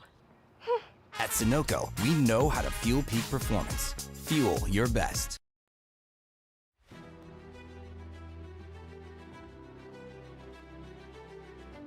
Back at the virtual Dover Motor Speedway, it was a long one, 300 miles over this 1 mile grueling racetrack, and at the end, the reward given to Steven Stepien, who picks up his first win of the 2024 Sunoco Cup Series season other than Daytona. We'll get the race results up for you in just a little bit if we can, but it is looking a little wonky right now. But Steven Stepien, the race winner by 4.2 seconds, over the rookie Alex Huffman, who puts up a stellar run at the end of this one. Lawson Peel closes out the top 3. We will discuss with all of them before we close out our coverage on VSPEED tonight. Austin Reedy, the points leader. Is he going to stay that way after tonight? We'll just have to see, but it is a recovery drive for the Fast Banana Toyota Camry. He ends up 4th, with Brandon Banks closing out the top 5 for Drinkin' Bros Racing. Austin Shoemaker rolls off to P6.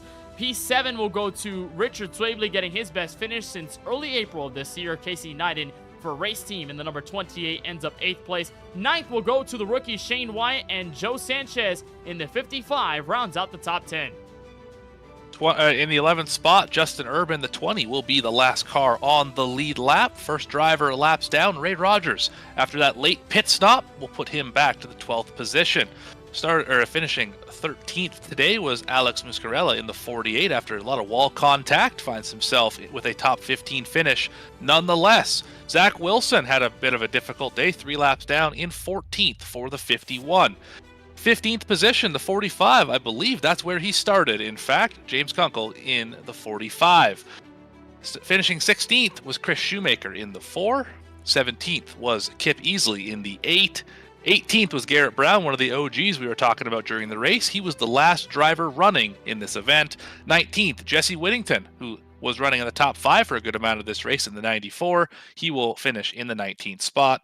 And in 20th will be Dustin Reeves in the 6. 21st will go to Stephen Harlow, who suffered a pretty big accident on the back straightaway, nose first into the inside wall. He finishes 88 laps down. Justin Winters for Allen's Legacy Racing started off on a pretty rough foot, and it really didn't get any better. He finishes 22nd, 23rd to the 90 car of Sean Kalis. Logan Sturgeon suffered problems early and suffered a crash that could have brought out a yellow, but it did not. He ends up 24th, 25th to the Fast Banana Florida native of Colin Forrester.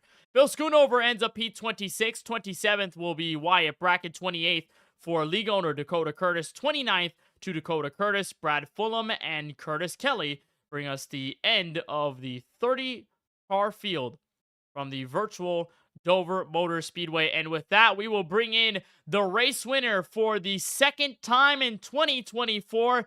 And first, since the opener at the World Center of Racing, a triumphant return for Steven Stepien. Steven, walk us through your emotions. I know that things have been oh so crazy since your win at Daytona earlier this year. What does it mean to deal with the injury, the recovery, and to finally get back in this type of form and win the way you did tonight?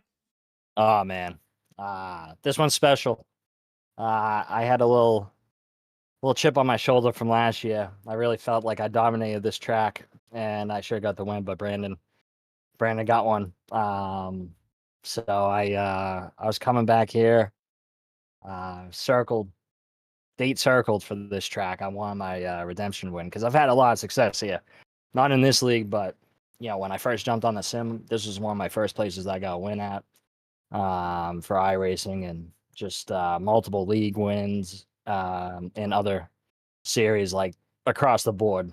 ARCA, Trucks, Xfinity, Cup, I've had wins here. So just something about this place, man. I think it's I don't know, is the cam on for me right now? No, it's not, unfortunately. Well, my Dale Jr. picture from 2001 where he's got the American flag at the September 11th here. This place has always been special. I got a picture of that thing framed from 01, and I just loved Dover ever since. So it's always something about the concrete tracks that get you going. I know Nashville Super Speedway is almost in the same vein of how good you are every time you take that speedway, but tonight was surely a demonstration of pure dominance. 258 laps led out of the 300 tonight. It almost felt like no one could stop you, but maybe at one point in the race, it felt like you were under the most pressure. Lawson Peel was there. You and him were going at it for a little while. I know Alex Huffman gave it his best effort. What was that like to then go in dirty air, then deal with those slight battles, but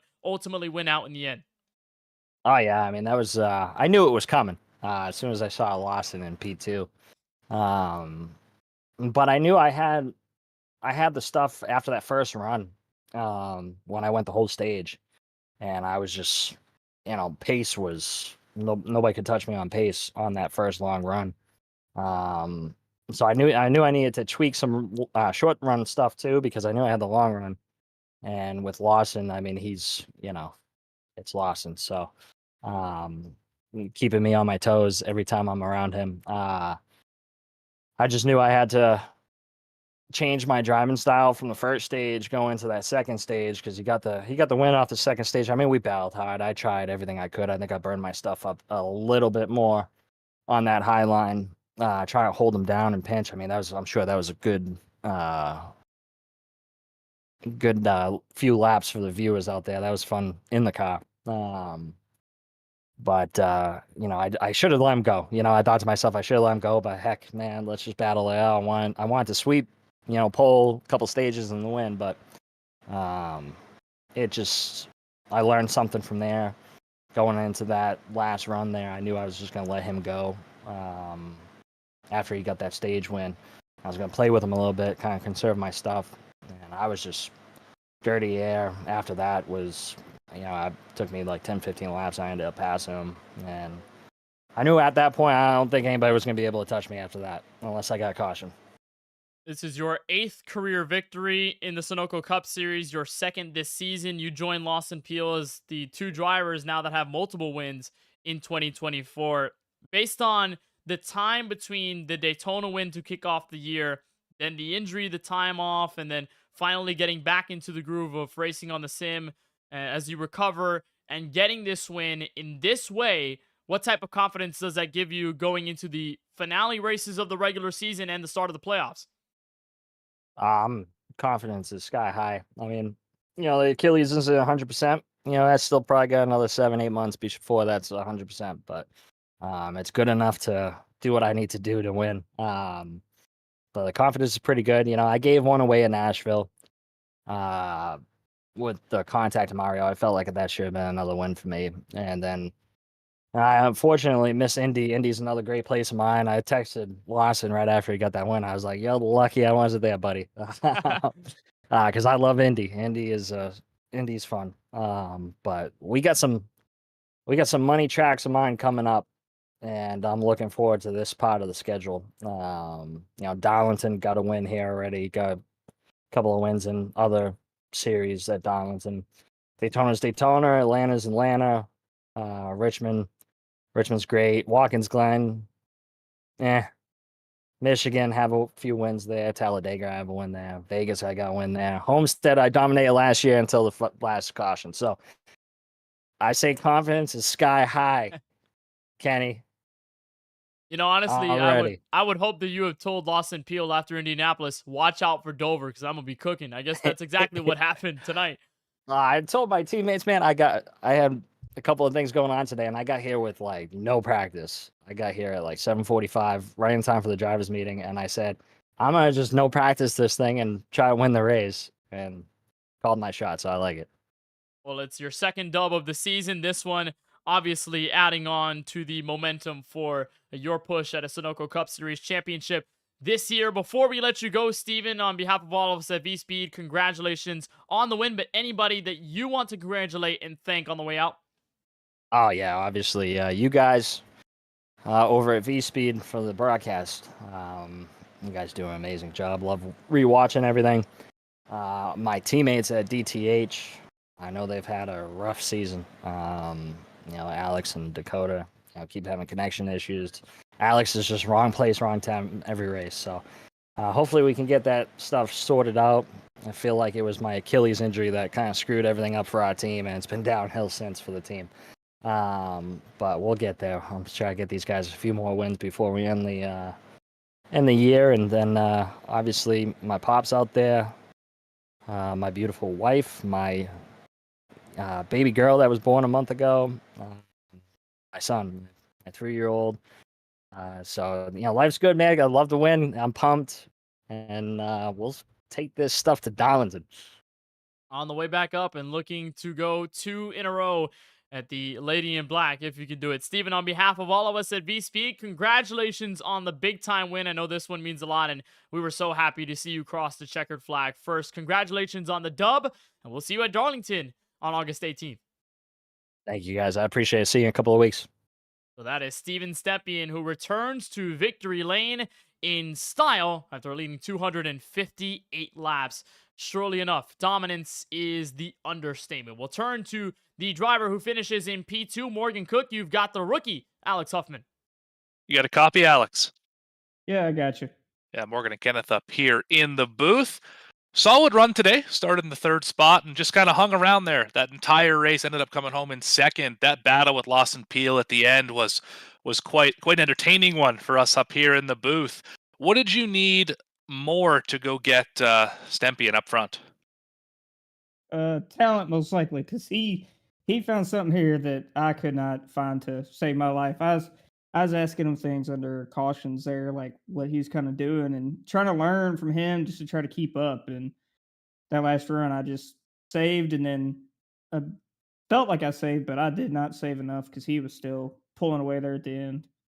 But that battle with Lawson, that was a blast. I was like, I just hope I don't use up the last little bit of my tire right front here, because it was screaming at me. I got a few warnings saying I need right front rubber. I was like, uh-oh. Well, 3/10 to spare, so it looks like it worked out for the best in your favor. I want to go back to stage 1 a little bit. Obviously, you're running up in the top 2, top 3.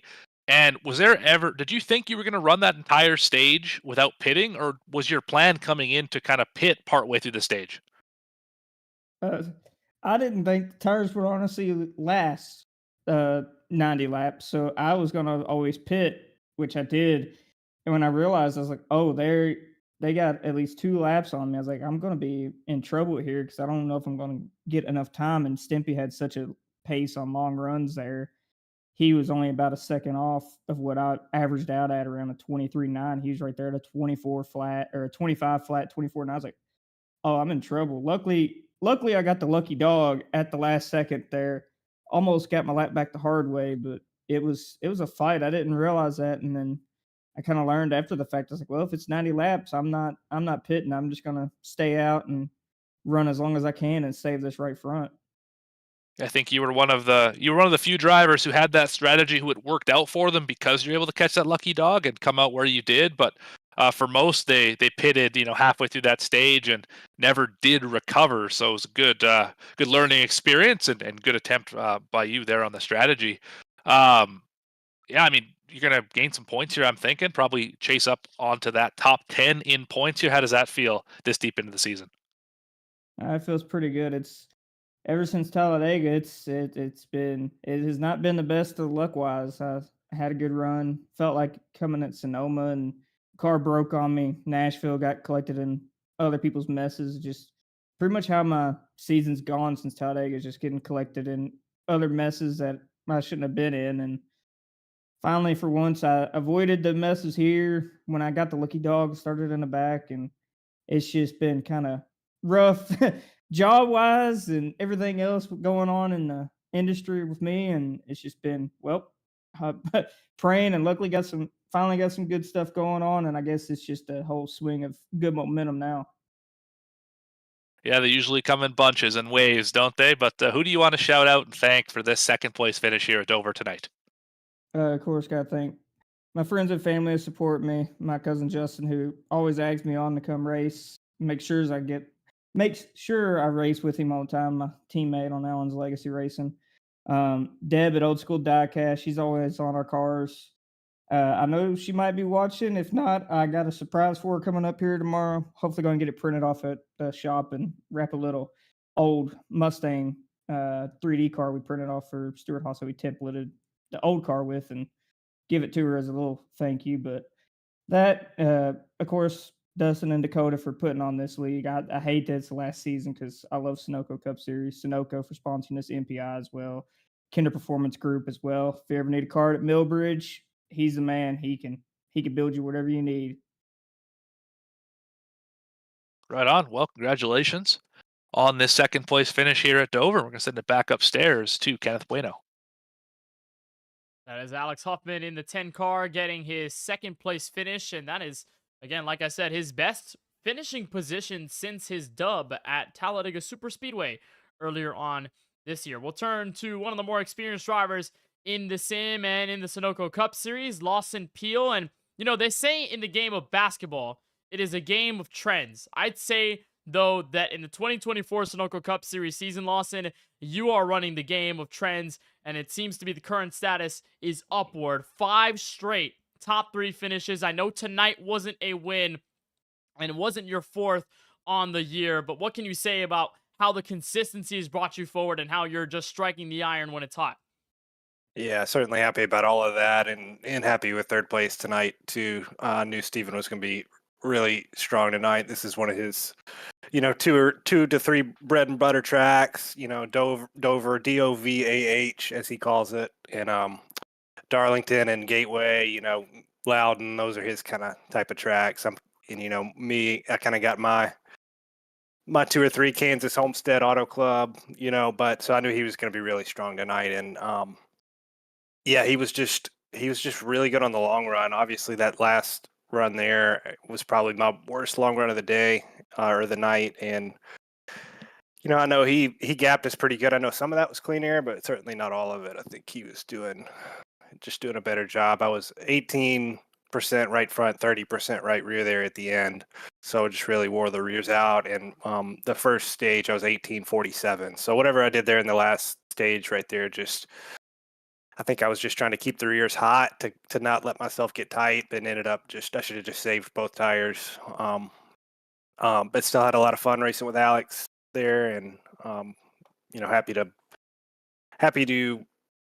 not get a tire meatball. So many people got those and missed that wreck on the restart at the beginning of stage 2. So can't complain. It was a good night. Tires were certainly the name of the game, specifically at the end. And as I'm looking at the stats here for this final run, you guys went a little under 90 laps in that green flag run, just out there on the tires and the tank of gas that you guys had refreshed on the last yellow of the race. It was about the same distance you guys ran in stage 1, where a lot of you guys didn't even come down pit road. What is that mindset like when you turn towards that recent caution, and then as you move forward into the run, you slowly start to realize that as the field thins out and as the attrition builds up, it's going to be another one of those long runs where, like you said, you have to take care of your tires and continuously keep in mind what the percentages are like, especially at the end? Yeah, so I felt like I did a good job the first run, and was just trying to repeat that, like you're saying. And I decided, I could let Huffy by. Joe was fast there at the beginning, part 2, but I just felt like letting them by and then having to pass them again would probably be worse than just pushing however hard I had to keep them behind me. So I tried to do that. Then I got the wall one time, and Huffy got by me. Then tried to back off and kind of keep saving. But whatever I did, I just didn't do a very good job with the tires here in the third stage. The restart, so when we started the third stage, we were, obviously going to have to split that up like 60-60. So I probably should have raced even harder when he passed me then, because I was trying to save, and then the caution came out right after, which kind of set us up for that, big 90 lapper again. And, he had the clean air and just was really good on those real long runs all night. So maybe if we could have done the 2 shorter stints, that maybe it would have been different, but I don't know. But when we battled in the second stage on the restart, the short run, that was a lot of fun. So hard, clean racing, and car stuck really good there on those new tires, and so that was fun to to push it and battle with him at least once during the race. Well, we certainly like that front row seat between you and Alex Huffman fighting for second. It's another podium finish here from Dover. Final 2 now left in the regular season. We know that for sure you're locked into the playoffs no matter what happens, basically from here on out. But what do you make of the final 2 regular season events at the Lady in Black and then the World Center of Racing to close off until the playoffs? Yeah, so Darlington's another one of Steven's good tracks. I'm sure he's going to be really, really strong there. And it's not one of my best tracks. I tend to, it just takes me a while to figure it out. And it just, I'm the setup may be a little different than the last time we ran there. So we'll just have to see. But certainly not one of my best tracks. And then Daytona will, just be looking to have fun and survive. Hopefully, maybe try to get Kip or Brandon in victory lane. And yeah, just like you said, building that momentum here in the middle part of the season is huge and important, and looking to keep that up. And yeah, shout out to Steven for winning the race there. Knew he was going to be really good tonight, so not too surprised. And had a great race with Huffy there. That was a lot of fun. So, and thanks to all the admins and you guys in the broadcast booth, Sunoco for sponsoring the league, all my Drinking Bros teammates, Paul Setup Shop, and everybody that watched tonight. Well, Lawson, we as always, appreciate the time. Congratulations on the top 3 finish here from the Monster Mile. I know it was a grueling one, and Darlington probably will be in the same vein in several weeks from now. So we appreciate the time as always, Lawson. Congratulations on the podium. We'll see you at the Lady in Black. See you there. That is Lawson Peel closing out the podium here from the virtual Dover Motor Speedway. And with that, we head to our parting thoughts between Morgan and I. Morgan, you know, Dover was certainly tough on the field tonight. A ton of DNFs. We saw a lot of attrition, not from large pileups, but for just thinned out fields over the course of the race. Just drivers one by one getting picked off from either strategy, snafus, or just crashes on the racetrack in general. What can you make of what was a really long one from Dover, but one that rewarded Steven Stepien getting back to victory lane? Yeah, this race feels like a slugfest, like a 15-round boxing match where you just had to be persistent the entire time, not make those little mistakes. And if you did, don't compound them. And some drivers did. Some drivers did not compound them and wound up in victory lane. So just a great race from Dover, what we've come to expect here out of this series. Well, it's been a lot of fun. Now, next up is Darlington Raceway. We mentioned that Dover was a challenge. Well, Darlington will be that times 10, maybe even more. The Lady in Black will host the penultimate race of the regular season in this 2024 Sunoco Cup Series. And with that, we actually announced that we are going to take a slightly longer break than we usually do. Oftentimes, we take a week off, then come back. But we are actually going to be taking 2 weekends off from the 4th. Then the 11th will be returning on Sunday, August 18th. So give it almost a full month between the end of the race now and when we wave the green flag in Darlington, South Carolina. So be sure to stay tuned with us. The regular season continues. We decide the 16 that will make it into the Sunoco Cup Series playoffs for the final campaign. Again, that is August 18th. Sunday, 8 p.m. Eastern. You can find the coverage right here along with every other Sunoco Cup Series race live on VSPEED. So that would do it for all of us here at Dover Motor Speedway. It was a wonderful one for certain. For Adam Baker and Bradley Cooper for all that they do at VSPEED, for Dakota Curtis and the entire admin team at the Sunoco Cup Series, and our crew on the broadcast tonight. For my colleague in the booth, Morgan Cook, I'm Kenneth Bueno saying so long from the Monster Mile. Congratulations to Steven Stepien on his second win of the 2024 season. We'll see you at Darlington next up, August 18th.